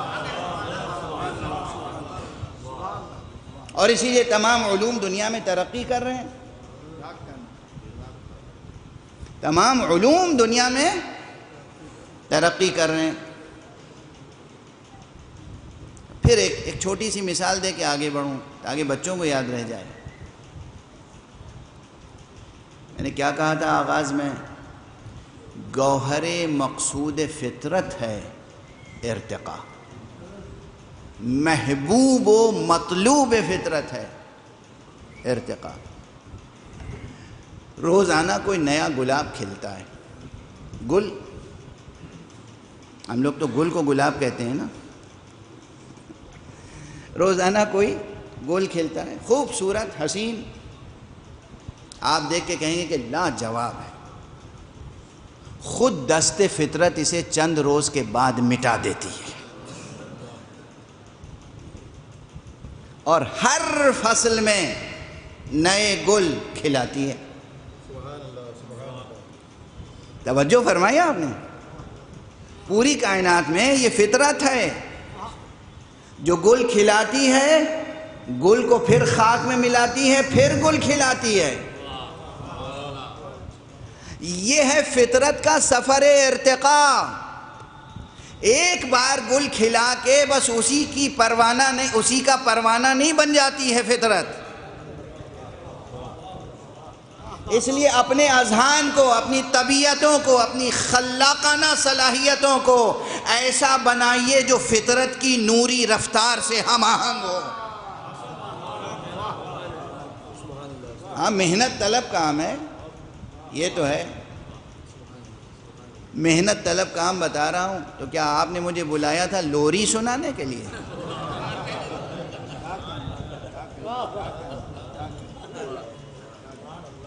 لوری سنا کے سلانے کے لیے بلایا تھا؟ ممبر پر آنے والوں کا کام کیا ہے؟ سلانا قوم کو۔ ہمارا تو کام ہے جگانا اور جاگتے رہنا۔ واضح ہے، جگانا اور جاگتے رہنا۔ مقصود فطرت ترقی ہے، مطلوب فطرت ترقی ہے۔ ایک حالت پہ کبھی راضی نہ ہوں آپ، یہ پست ہمتی ہے۔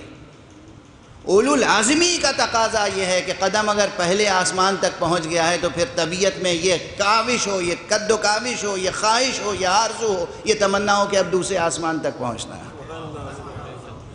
دوسرے آسمان تک آپ پہنچ گئے تو پھر یہ خواہش ہو کہ ہمیں تیسرے آسمان تک پہنچنا ہے۔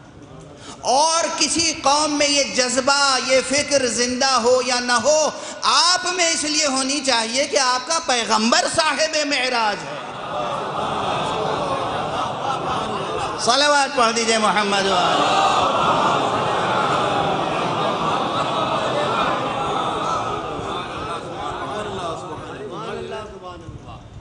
مولانا میں کلیات عرض کر رہا ہوں، جزئیات پر تطبیق ذرا مشکل ہو جائے گی، میں تو کلیات عرض کر رہا ہوں، کلیات مطالب۔ اگر مصادیق کی تشخیص کریں اور جزئیات کی تشخیص کریں کہ ہمارے ہاں فرض کیجئے کہ آج کہہ لینے دیجئے، اس میں کیا ہے، مجھے یقین ہے ناراض نہیں ہوں گے۔ کل جونپور گیا تھا میں، عرصے کے بعد، اللہ سلامت رکھے ہمارے جناب سراج مہدی صاحب کو، ان کو صحت و عافیت کے ساتھ طول عمر عطا فرمائے۔ سیاست میں ہوتے ہوئے انہوں نے وہ جونپور کا جو شیعہ کالج ہے اس کی تعمیر میں اور ترقی میں بہت حصہ لیا۔ وہ خود ہی فرما رہے تھے، ابھی جونپور کی بات ہے، جونپور تک رہنے دیجیے گا، وہ خود ہی فرما رہے تھے کہ مولانا آپ کو معلوم ہے کہ اس کالج کی بنیاد کب رکھی گئی تھی؟ 1914 میں رکھی گئی تھی، 1914 میں، اور اب کیا ہے 2025۔ خود ہی کہا انہوں نے، میں نے نہیں کہا، ان کا جملہ نام لے کے عرض کر رہا ہوں، ہو سکتا ہے وہ سن بھی رہے ہوں۔ میں نے کہا کہ سراج صاحب اللہ آپ کو طول عمر خضر عطا فرمائے، آپ نے اسے ایک نئی زندگی بخشی، لیکن میں سوچ رہا ہوں کہ اتنے دنوں تک کیا کرتی رہی قوم؟ 1914 میں جو کالج قائم ہوا تھا اسے اب تک فل فلیج یونیورسٹی ہو جانا چاہیے تھا۔ 111 برس گزر گئے۔ کتنے؟ صحیح کہا میں نے؟ صحیح سنا آپ نے؟ 111 برس گزر گئے۔ کیا انسانی معاشرے کے ارتقائی سفر کی رفتار یہی ہوتی ہے؟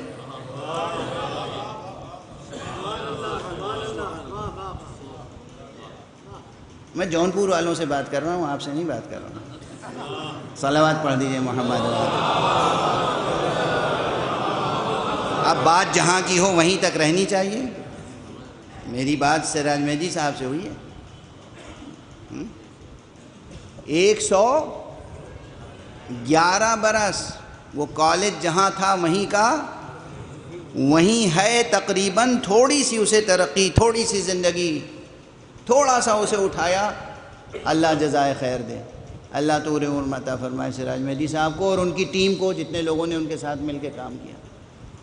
ادارے ہوں یا نظریے، ادارے ہوں یا نظریے، سب میں ترقی ہونی چاہیے۔ اب میں فقہی مثال دے دوں۔ ہم سے بعض حضرات پوچھتے ہیں کہ یہ جناب والا امام خمینی نے یہ نظریہ ولایت فقیہ کہاں سے پیش کر دیا؟ ہو سکتا ہے اس مجمع میں بھی کچھ لوگ ایسے ہوں۔ یہ تو تھا ہی نہیں پہلے۔ کہتے ہیں نہیں کہتے؟ جناب یہ ہمیشہ سے تھا، یہ نظریہ ہمیشہ سے تھا۔ ایک جملہ عرض کروں، جس نے بھی گل فقاہت کی خوشبو ذرا سی بھی سونگھی ہے وہ کبھی اصل ولایت فقیہ کا انکار نہیں کر سکتا۔ بات صرف اتنی ہے کہ یہ نظریہ پہلے زیادہ شہرت نہیں رکھتا تھا، اب یہ نظریہ شہرت رکھتا ہے۔ اس نظریے پہ کام کیا گیا اور اس نظریے نے ترقی پا کر پورے ایک نظام کی شکل حاصل کر لی۔ اور ہمارے یہاں پہلے ہوتا ہے نظریہ، پھر وہ نظریہ پختہ ہوتا جاتا ہے۔ بھئی جو سائنس کی زبان سمجھنے والے ہیں ان کے لیے میں عرض کروں، پہلے ہوتی ہے ایک مثلاً ہائپوتھیسس، خیال آ گیا، تصورات آپ نے جمع کر لیے، اس میں ہو سکتا ہے کچھ شاعرانہ تصورات ہوں، کچھ حقیقی کانکریٹ ٹھوس تصورات ہوں، اور پھر دھیرے دھیرے اس پہ کام ہوتا رہتا ہے، تھیوریٹیکل ورک ہوتا رہتا ہے، یہاں تک کہ وہ تھیوری بن جائے۔ پہلے ہائپوتھیسس تھی، پھر کیا ہوا؟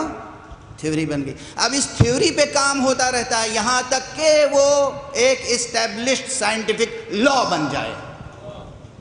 پہلے تھیوری بنتی ہے، اس کے بعد کوئی چیز یونیورسل لا بنتی ہے۔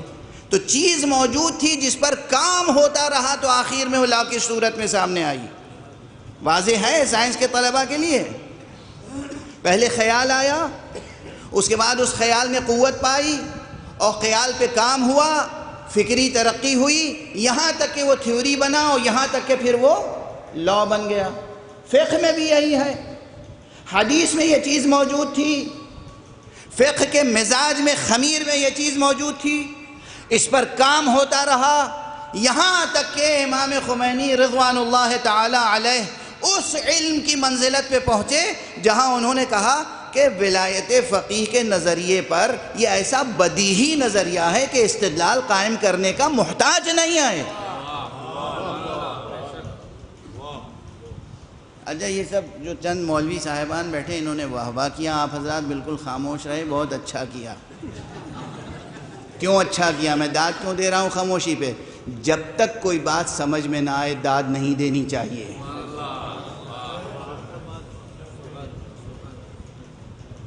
یہ غلط ہے کہ سمجھا کچھ نہیں،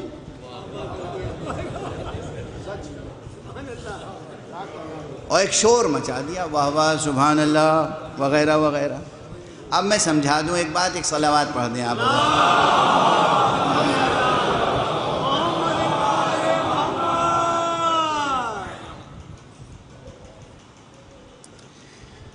منطق میں ایک بات کہی جاتی ہے، کچھ تصورات ہوتے ہیں اور کچھ حقیقتیں ہوتی ہیں جنہیں کہتے ہیں ضروری، اور کچھ ہوتی ہیں بدیہی اور ضروری، اور کچھ ہوتی ہیں جنہیں کہتے ہیں نظری یا کسبی۔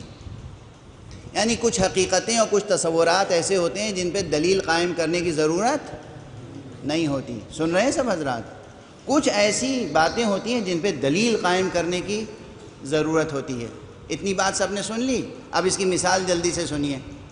ایک شخص ہو جس کی دونوں آنکھیں سلامت ہوں اور جو دن میں 1 بجے 12 بجے زیر آسمان کھڑا ہو، دونوں آنکھیں سلامت ہیں اس کے لیے، اس کی دونوں آنکھیں سلامت ہیں اور دن میں صحن میں کھڑا ہوا ہے، چھت نہیں ہے اور آسمان پہ کوئی ابر نہیں ہے، کوئی حجاب نہیں ہے، اس کے لیے سورج اور اس کی روشنی ایک بدیہی امر ہے۔ اس کے لیے دلیل قائم کرنے کی ضرورت نہیں ہے کہ سورج نکلا ہوا ہے، دیکھیے اس کی روشنی پھیلی ہوئی ہے، سورج کی تپش ہے، چونکہ اس کی دونوں آنکھیں بھی سلامت ہیں اور وہ زیر آسمان کھڑا ہوا ہے، اس کے اور آسمان کے درمیان کوئی حجاب نہیں ہے۔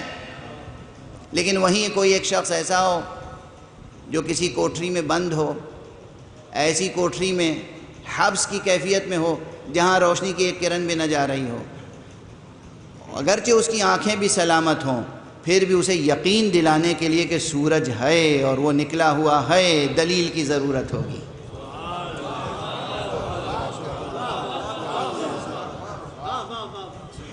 اور اگر کوئی ایسا شخص ہو کہ جس کی آنکھیں ہی نہ ہوں، اس کو بھی سورج کو پہچانوانے کے لیے اور سورج کی روشنی کو پہچانوانے کے لیے دلیل کی ضرورت ہوگی۔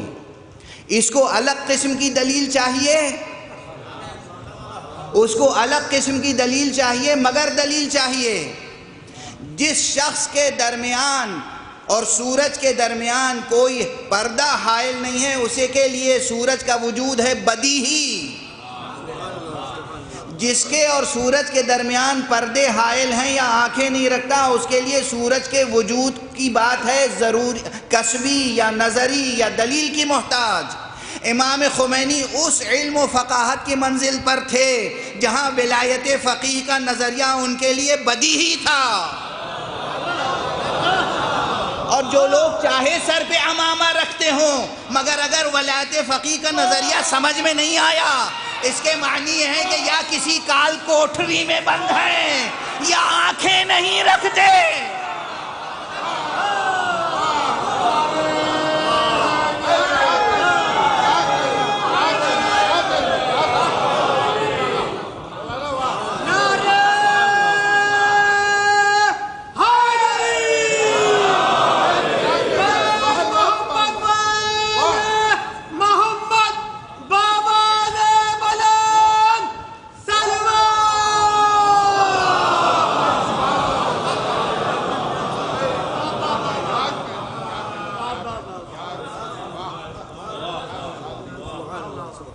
ہو جائے گی ختم۔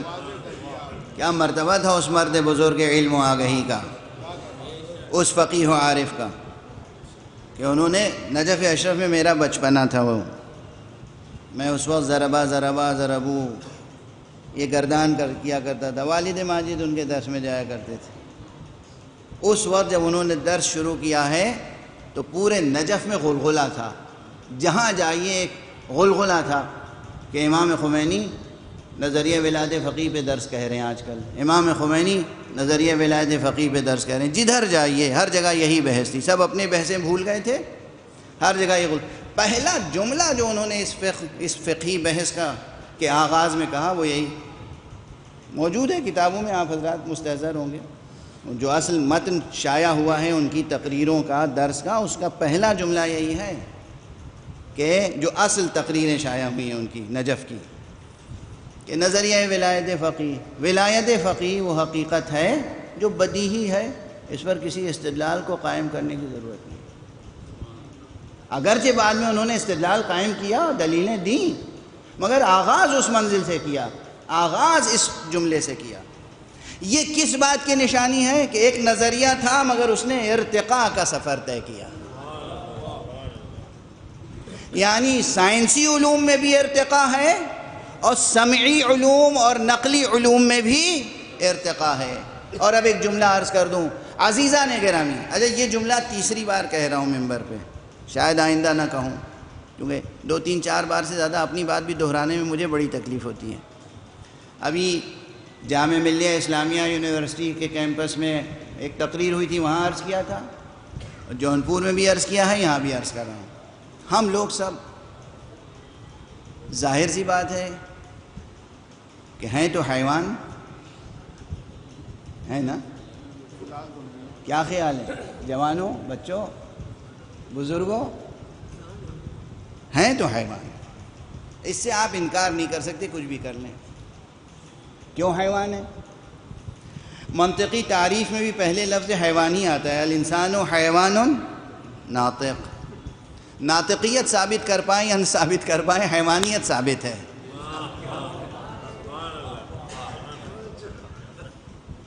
ناطقیت ثابت کر پائیں یا ثابت نہ کر پائیں، حیوانیت ثابت ہے۔ یہ تو منطق ہے، کلاسیکل لاجک۔ اچھا یہ جملہ بھی کہہ چکا ہوں یہیں اسی مرحوم و مغفور تقی مہدی صاحب کے ایصال ثواب کی مجلس میں جو کئی برس پہلے پڑھی تھی، یہ جملہ کہہ چکا ہوں، اپنی تقریر سے اپنا جملہ اقتباس کر رہا ہوں۔ یہ جو دنیا بھر میں آپ حضرات سائنسدانوں کی ستائش کرتے ہیں، یہ سائنسداں آپ کو کیا سمجھتے ہیں؟ سائنس آپ کو کیا سمجھتی ہے؟ حیوان، صرف حیوان، حیوان بحت، حیوان خالص، حیوان صرف۔ اس سے زیادہ شدید تو نہیں ہو سکتا کوئی لہجہ۔ کیوں؟ یہ جتنی دوا، اس کی کئی مثالیں ہیں، ایک مثال یاد رکھیے گا، یہ جتنی دوائیں آپ کو دی جاتی ہیں علاج کے لیے، آپ کو نوش جان کرنے کے لیے دی جاتی ہیں، آپ سے پہلے کس پہ آزمائی جاتی ہیں؟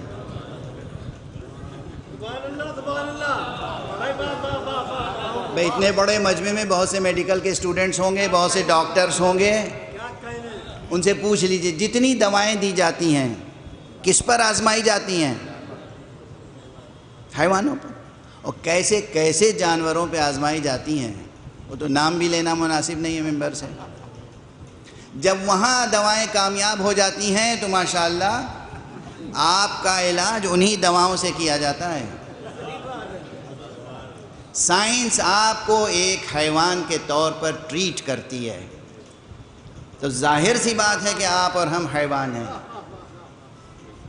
اب پھر ایک جملہ کہوں، ظاہر سی بات ہے کہ ہم سب کے سب حیوان ہیں، مگر عزیزوں، جوانوں، بچوں، بزرگوں، یہ بھی ظاہر سی بات ہے کہ ہم انسان ہیں۔ طے صرف یہ کرنا ہے کہ اپنی آخری باقی رہنے والی پہچان حیوان کی حیثیت سے قائم رکھنی ہے یا انسان کی حیثیت سے۔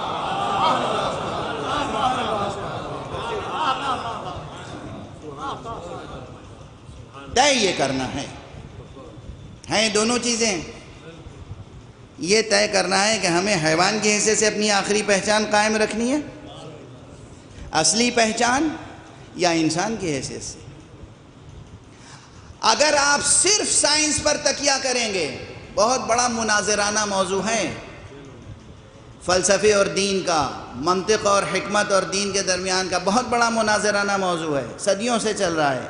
مگر ایک جملہ کہہ کے، اگر آپ صرف نیچرل سائنسز اور ان کے ماہرین پہ تکیہ کریں گے تو یقین رکھیے آپ حیوان کی حیثیت سے شناخت قائم رکھ سکیں گے۔ اگر انسان کی حیثیت سے شناخت قائم رکھنی ہے تو آپ کو وحی الہی، نبوت، امامت اور اہل بیت اطہار علیہم السلام کی سیرت کا دامن تھامنا پڑے۔ ایک صلوات پڑھ دیجئے محمد۔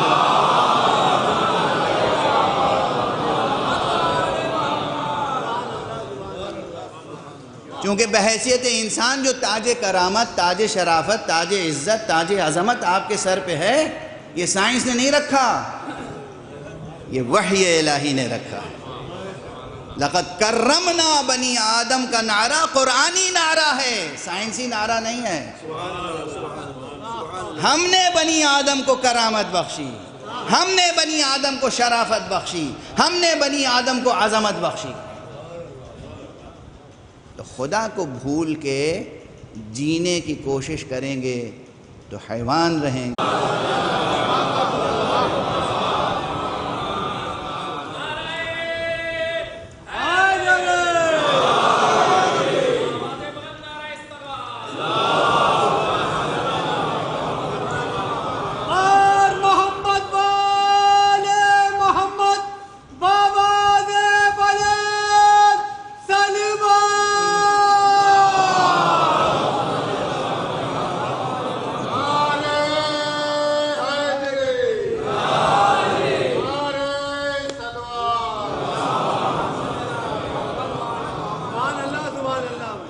میں دست ادب جوڑ کے عرض کر رہا ہوں، سائنس پڑھنے سے منع نہیں کر رہا ہوں۔ میں خود سائنس کا طالب علم تھا اور آج بھی سائنس کا طالب علم ہوں، سائنس کی کتابیں مقالے پڑھتا رہتا ہوں۔ خوب پڑھیے سائنس، نیچرل سائنسز، علوم حقیقیہ خوب پڑھیے، دنیا کو تسخیر کیجیے، مگر خدا کو نہ بھولیے گا، خدا کو نہ بھولیے گا اور خدا والوں کو نہ بھولیے گا۔ نہ خدا کو بھولیے گا نہ خدا والوں کو۔ اب ایک جملہ اور عرض کر دوں بس، اس کے بعد معال مجلس۔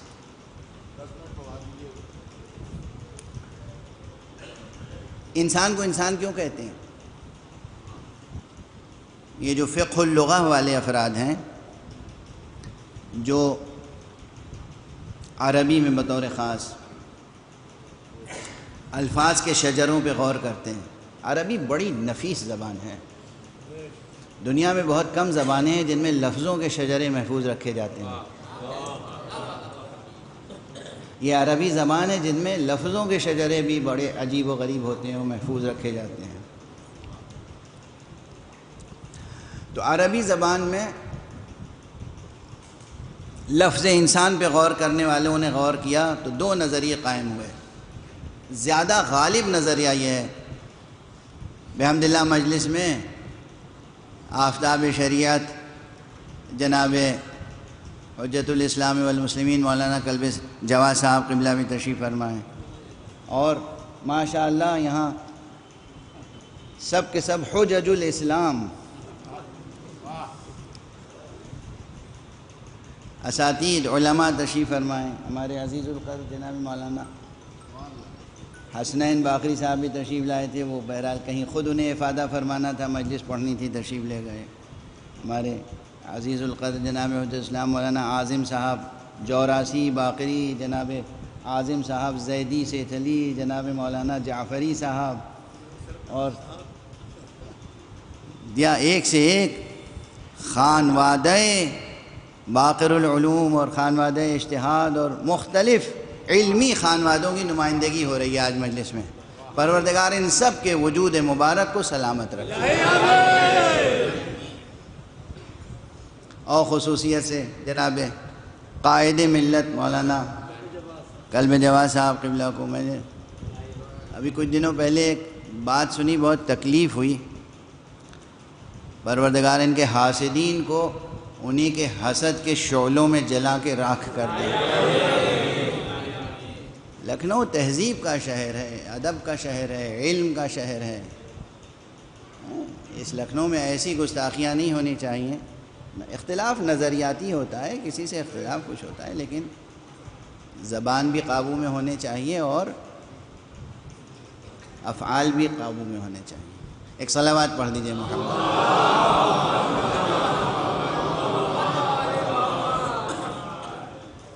اب بس تیزی سے ایک بات کہہ دوں اور پھر مصائب کی طرف۔ انسان کو انسان کیوں کہتے ہیں، اس پر بعض جلیل القدر فقہ اللغہ پہ کام کرنے والوں نے کام کیا اور کہا انسان کو انسان اس لیے کہتے ہیں کہ وہ نسیان سے ہے، بھولنے والا، گویا انسان یعنی بھولنے والا جانور۔ اور کیا کہیں بھئی، منطق کیا کہتی ہے؟ انسان ہے حیوان ناطق، اور گویا یہ فقہ اللغہ کا یہ ماہر کیا کہتا ہے کہ انسان ہے حیوان ناسی، بھولنے والا حیوان۔ کجا حیوان ناطق، کجا حیوان ناسی۔ یہ فقیر اختلاف کرتا ہے. مجھے حق ہے اختلاف کا، مجھے حق ہے اختلاف کا. جب کسی سے اختلاف کرتا ہوں تو بغیر استحقاق کے اختلاف نہیں کرتا. دلائل بھی ہیں، اور وہ یہ کہ بس اب ایک جملہ کہہ دوں کہ 2 کلمات ہیں. انسان نسیان سے نہیں ہے، انسان انس سے ہے. یاد رہے گا، نسیان یعنی بھول جانا، انس یعنی مانوس رہنا، مانوس ہونا. اچھا وہ بھی معمولی انس نہیں رکھنے والا حیوان نہیں ہے انسان. توجہ رکھیے گا، یہ جو اہلی جانور جنہیں کہتے ہیں، پالتو جانور گھر میں آپ پالتے ہیں، یہ بھی اپنے گھر سے، در سے، دیوار سے، راستے سے ارے مجھے اپنے بچپن کا واقعہ یاد ہے. میرے گھر میں ایک جوڑا پرندوں کا تھا.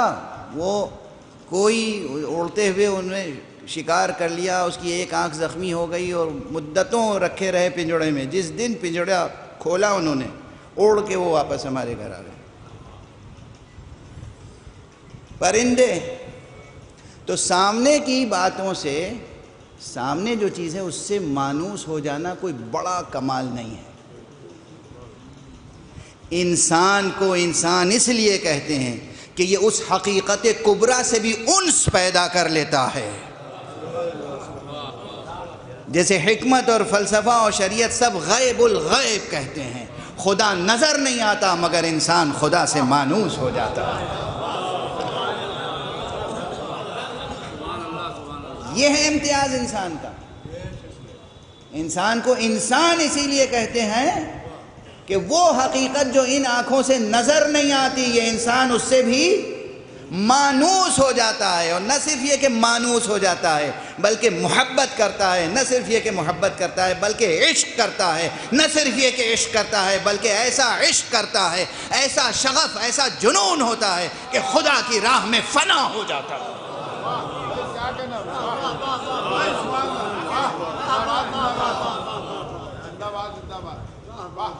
اب خلاصہ گفتگو تو کئی نکات ہوں گے، مگر بچوں اور جوانوں کے لیے بس ایک جملہ کہہ دوں آخر میں. خلاصہ گفتگو یہ ہے کہ ہیں تو ہم حیوان اور ہیں تو ہم انسان، مگر اگر اپنی پہچان برقرار رکھنی ہے بحیثیت انسان تو ہمیشہ خدا سے مانوس رہنے کی کوئی نہ کوئی تدبیر کرتے رہیے. خدا سے انس رہے، خدا سے محبت رہے، اللہ سے اور اللہ والوں سے. بس گفتگو تمام. ساری تقریر تمہید ہی تمہید میں گزر گئی. اللہ سے انس، اللہ والوں سے انس. اللہ سے محبت، اللہ والوں سے محبت. اللہ سے عشق، اللہ والوں سے عشق. اللہ کی راہ میں فنا ہو جائیں، اللہ والوں کی راہ میں فنا ہو جائیں. اور پھر جملہ کہوں گا، یہ علماء، ذمہ دار علماء تشریف فرمائیں، خدا کی قسم ہمارے اندر کیا یہ صلاحیت ہے اور کیا یہ معرفت کہ ہم خدا کی راہ میں فنا ہو سکیں. خدا کی راہ میں فنا ہونے والے مصطفیٰ ہوتے ہیں، مرتضیٰ ہوتے ہیں، مجتبیٰ ہوتے ہیں، شہید کربلا ہوتے ہیں. ہم تو ان کے خاک قدم کی محبت میں فنا ہو جائیں تو ہماری قسمت سنور جائے.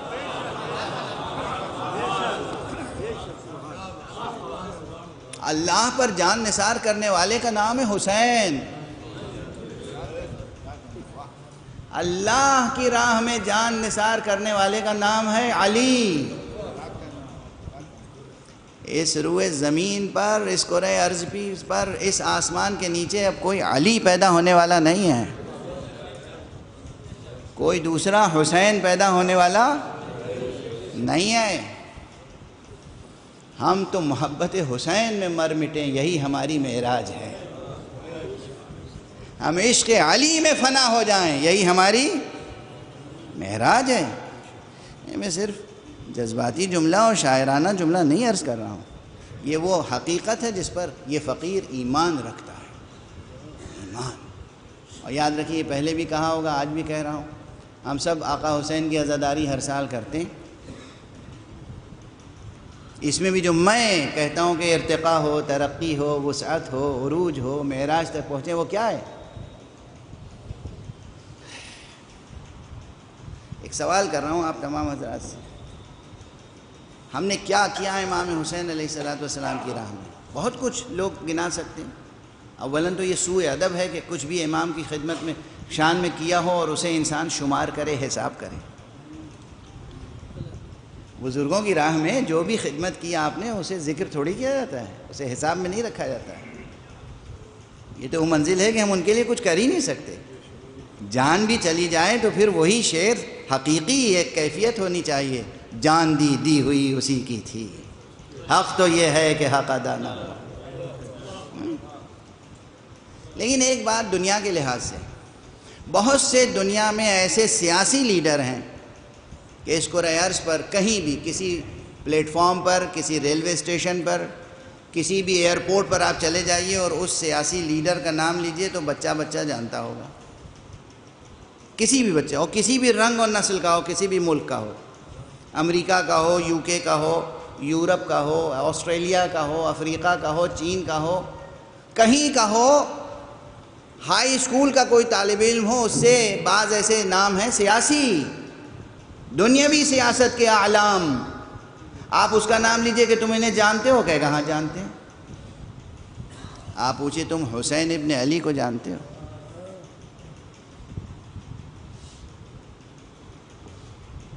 تو ابھی بھی کرۂ ارض پر بہت سے ایسے ہیں جو آقا حسین کے نام کو اور آپ کے پیام کو نہیں جانتے، اس سے واقف نہیں۔ ہمارے لیے تو یہی بات مر مٹنے کے لیے کافی ہے۔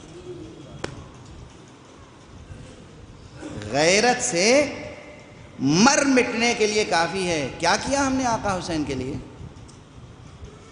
ایکیڈمک فیلڈ میں، لٹریری فیلڈ میں، دنیا بھر کی فضائے علمی و فکری میں آقا حسین کے لیے کیا کیا ہم نے؟ اس کرۂ ارض پر جتنے سانس لینے والے بشر ہیں، ہر بشر کو نام حسین اور پیام حسین سے آشنا ہونا چاہیے۔ اس راہ میں اس طرح سے کون سوچ رہا ہے؟ کبھی یہ منصوبہ کیا کہ اس سال 2025 میں ہم نے 5 لاکھ یا 10 لاکھ نئے انسانوں سے امام حسین کا تعارف کرائے، تو 2026 کا محرم آتے آتے ہم 20 لاکھ انسانوں کو، نئے انسانوں کو امام حسین کا پیغام پہنچائیں۔ 2027 آتے آتے ہم 30 لاکھ، 40 لاکھ، 50 لاکھ کا ٹارگٹ بنائے کہ اتنے نئے انسانوں کو جو آقا حسین کے نام و پیام سے واقف نہیں ہیں ہم ان تک نام و پیام پہنچائیں۔ کیا لکھنؤ کی تمام انجمنوں نے اور تمام نوحہ گویوں نے اور تمام شاعروں نے اور تمام ذمہ داروں نے مل کے امام حسین کے نام اور پیام کو فروغ بخشنے کے لیے ایسا کوئی منصوبہ بنایا ہے؟ اگر نہیں بنایا ہے تو بنانے کی ضرورت ہے۔ بس میں گفتگو تمام کر چکا۔ کوئی یہ نہ سمجھے کہ حسین آپ کی ان خدمتوں کے محتاج ہیں۔ آقا حسین کا نام تو خود روز بر روز روشنی کی طرح آگے بڑھ رہا ہے۔ مسئلہ یہ نہیں ہے کہ وہ محتاج تعارف ہیں، مسئلہ یہ ہے کہ ہم نے اپنی نجات کے لیے کیا سامان کیا، ہم نے غلامی کا کیا حق ادا کیا، ہم نے بندگی کا کیا حق ادا کیا، ہم نے اللہ اور اللہ والوں کے لیے کیا کیا، اور کس مثبت فکر کے ساتھ، کس پازیٹیو تھنکنگ کے ساتھ آگے بڑھے ہم۔ صرف اپنی ذات کے لیے فکر کرتے رہے، اپنی امام بارگاہوں کے لیے، اپنی انجمنوں کے لیے، اپنی شہرت کے لیے، اپنے نام و نمود کے لیے، یا آقا کی خاطر ہم نے طے کیا کہ آج دنیا میں اگر ہم نے 2 حضرات کو، 2 نئے لوگوں تک امام کا نام و پیام پہنچایا تو کل ہم 4 لوگوں تک پہنچائیں، پرسوں ہم۔ ابھی بھی اس کرۂ ارض پر اگر کوئی ایک فرد بھی زندہ ہے جس تک نام حسین اور پیام حسین نہیں پہنچا تو یہ مسئولیت کس کی ہے؟ ندامت سے، شرم سے ہمارے سر جھک جانے چاہیے۔ بس گفتگو تمام۔ ندامت کا سبق سیکھنا ہو تو حر سے سیکھیے، اور توبہ کا ہنر بھی سیکھنا ہو تو حر سے سیکھیے۔ میں آج حر کا بس ایک جملے میں تذکرہ کر کے آگے بڑھ جاؤں گا۔ آج حر کا تذکرہ مقصود نہیں ہے، دیکھیے ساری دنیا کے لیے، تمام عالم انسانیت کے لیے ہم لوگ اہل بیت کی مثال پیش کرتے ہیں. ارے بھائی اہل بیت معصوم ہیں، چہاردہ معصومین معصومین ہیں. عام انسان ان کے خاک قدم تک نہیں پہنچ سکتے. یہ ان کے بعض اصحاب ایسے ہیں کہ تمام عالم انسانیت کے لیے نمونہ اور مثال کی حیثیت رکھتے ہیں. آقا حسین ہے، حر، خدا کی قسم حر، پورے عالم بشریت کے لیے تنہا ایک زندہ پیغام ہے. ظہیر قین پورے عالم انسانیت کے لیے ایک نمونہ ہے، ایک مثالی پیکر، ایک مثالی کردار. آقا حسین تو معصوم ہیں. کون ہے، کون، کس کا بیٹا، کس کا فرزند، کس کی گود کا پالا ہے جو حسین ابن علی بن سکے؟ سوچ سکتے ہیں آپ؟ آقا حسین کے زیر پرچم، بلکہ یہ جملہ بدل دوں، حضرت ابو الفضل العباس کے علم کے پھرہرے کا سایہ جن سروں پر پڑ گیا وہ اتنے عظیم ہو گئے کہ عالم بشریت کے لیے نمونہ اور مثال بن گئے. تو اس واقعہ کربلا میں اور ان کرداروں میں بہت عظمت ہے. یہ ہیں اللہ والے. اگر انسان بن کے جینا ہے تو اللہ سے اور اللہ والوں سے انس رکھیے. بس گفتگو تمام. کس میں طاقت ہے جو آقا امام حسین کے مصائب پڑھ سکے؟ 1400 سال سے، اکثر یہ جملے کہتا رہتا ہوں، 1400 سال سے کربلا بیان ہو رہی ہے، ابھی کربلا کا بیان مکمل نہیں ہوا ہے.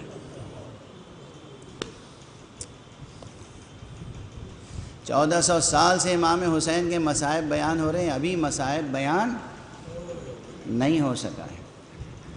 خدا کی قسم کوئی شاعرانہ مبالغہ نہیں ہے. کوئی مجھے دیوانہ کہے، مجنون کہے، یہ شاعرانہ مبالغہ نہیں ہے. آقا حسین کے دل پر، قلب پر، نفس پر جتنے زخم تھے اور آپ کے جسم مبارک پر جتنے زخم تھے، ایک ایک زخم کا کوئی حساب کر سکتا ہے؟ ایک ایک زخم کے درد کا کوئی حساب کر سکتا ہے؟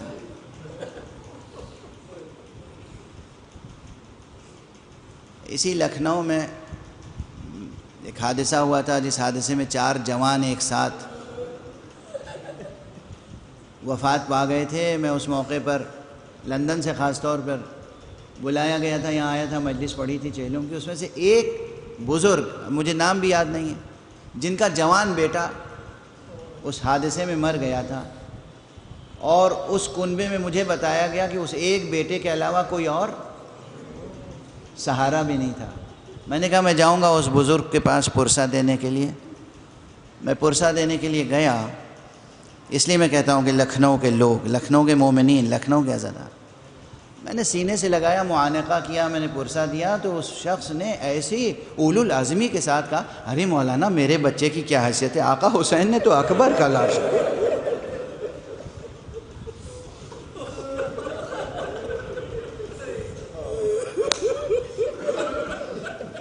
ہمارا سلام ہے ایسے والدین کو، ہمارا سلام ہے ایسے مومنین کو. آپ اندازہ کیجئے،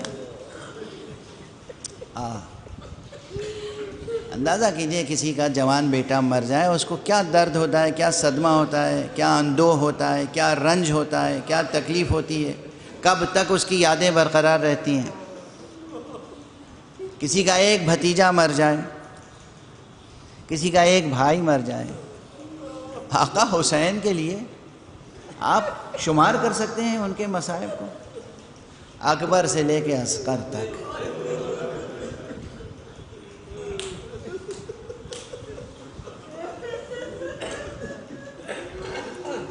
عباس سے لے کے قاسم تک، اور اون و محمد، اور کتنے بنی ہاشم کے بچے، اور کتنے اصحاب و انصار. ان میں سے ہر ایک کا زخم، اور پھر مستقل طور پر خود سرکار سید الشہداء کے جسم پر جو زخم آئے. اور جو آپ کی بے ادبی ہوئی، بے حرمتی ہوئی، آپ سوچیں کس درد و کرب کے ساتھ امام صادق علیہ السلام ہماری زبان میں جسے کہتے ہیں بلند آواز سے پھوٹ پھوٹ کے روتے تھے اور فرمایا کرتے تھے قتل ابو عبداللہ ذبح ابو عبداللہ کما یذبح الکبش، ارے ابو عبداللہ حسین کو ایسے ذبح کیا گیا جیسے گوسفند کو ذبح کرتے۔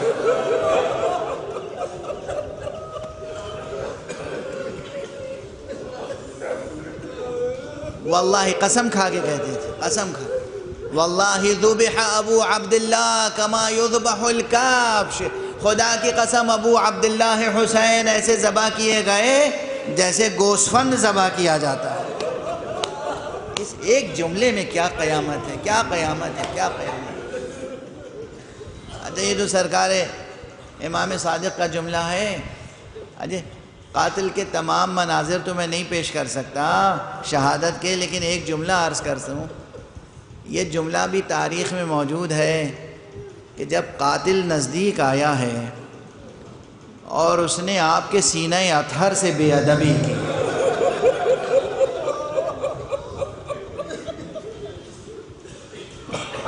تو آپ نے ایک جملہ فرمایا، ذرا دیکھیے معصوم کی تہذیب، معصوم کا انداز گفتگو، معصوم کا انداز ہدایت۔ قاتل ہے، شقی ہے، اشقى العالمین، شقی ترین مردم، اور اسے گفتگو کیا کر رہے ہیں؟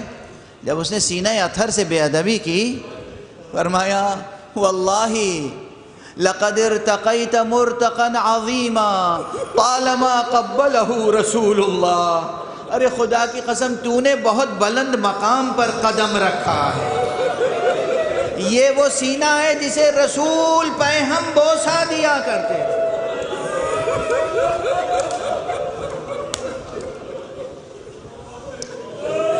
اللہ اللہ اللہ، کس میں یہ طاقت ہے جو آقا حسین کے مصائب پڑھ سکے؟ وہ جملہ ذبح کما یذبح الکبش، ایسے ذبح کیا گیا جیسے گوسفند ذبح کیا جاتا ہے۔ یہ جملہ تو نے بہت بلند مقام پہ قدم رکھ دیا ہے، یہ رسول بوسہ دیا کرتے تھے۔ اور پھر اس آقا کو کس طرح ذبح کر کے گھوڑوں سے پامال کیا گیا کہ وہ چاہنے والی بہن جب پامال شدہ لاشے پہ آئی تو اسے کہنا پڑا انت اخی، کیا تم میرے بھائی ہو؟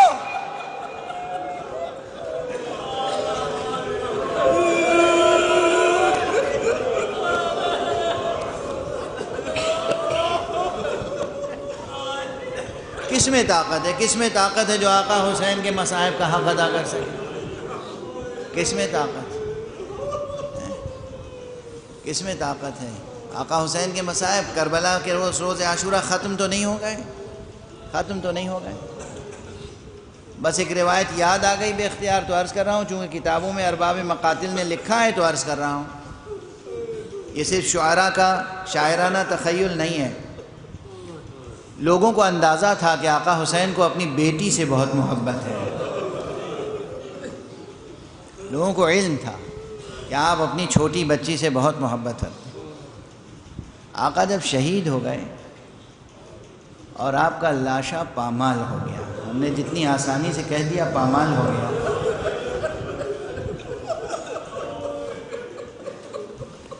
خدا کی قسم ندامت ہوتی ہے، کلیجہ پھٹ جاتا ہے۔ ایک جملہ اور کہہ دوں تاکہ حضور سیدہ کچھ آنسو اور پہنچ جائیں۔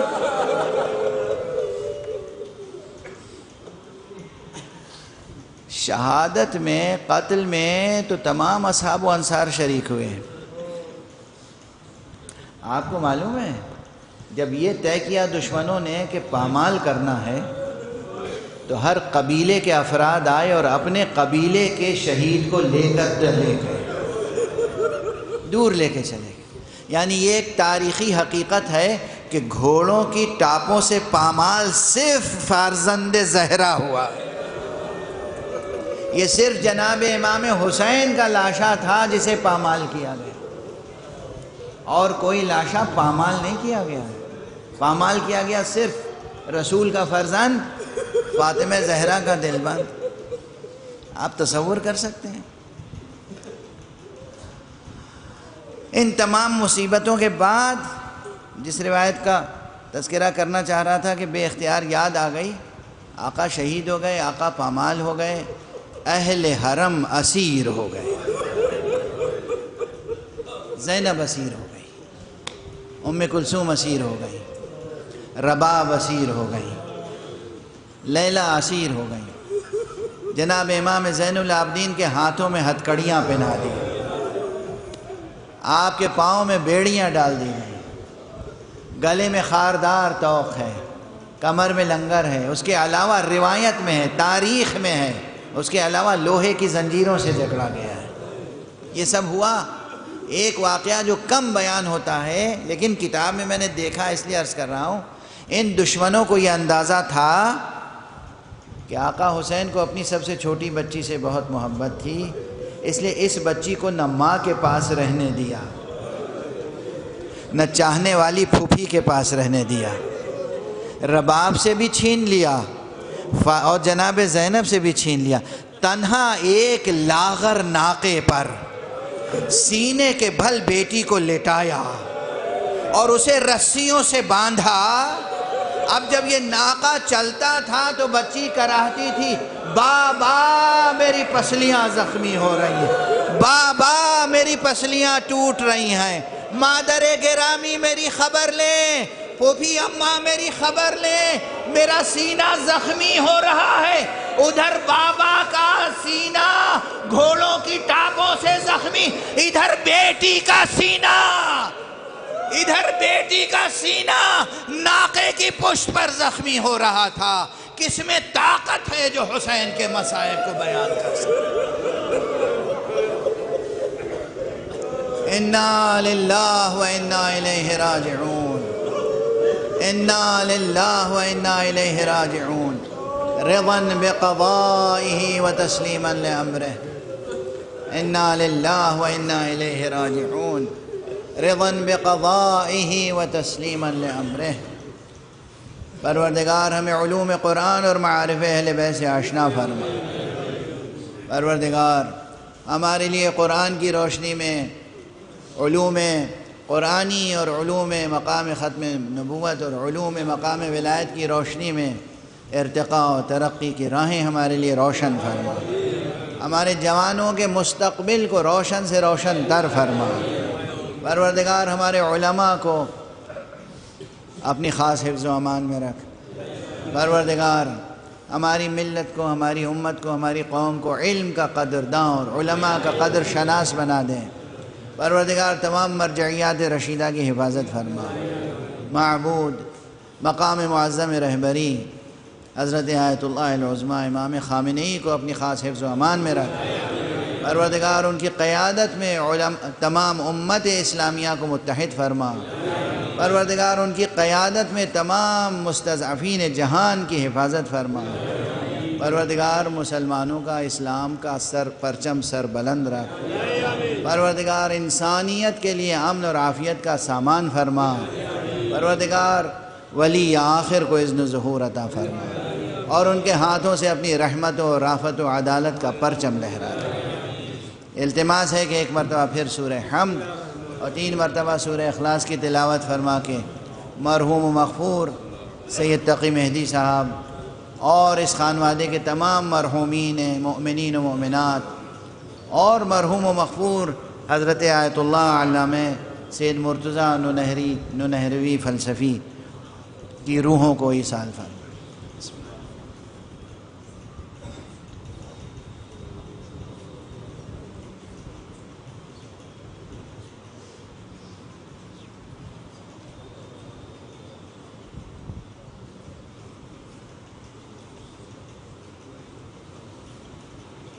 ایک مرتبہ پھر التماس ہے کہ اس امام بارگاہ میں مدفون تمام علماء کو جناب غفرہ مآب اور ان کے خاندان کے تمام علماء اور جناب صاحب ابقات اس خاندان کے تمام علماء و شعراء اہل بیت کی روحوں کو ایصال فرما۔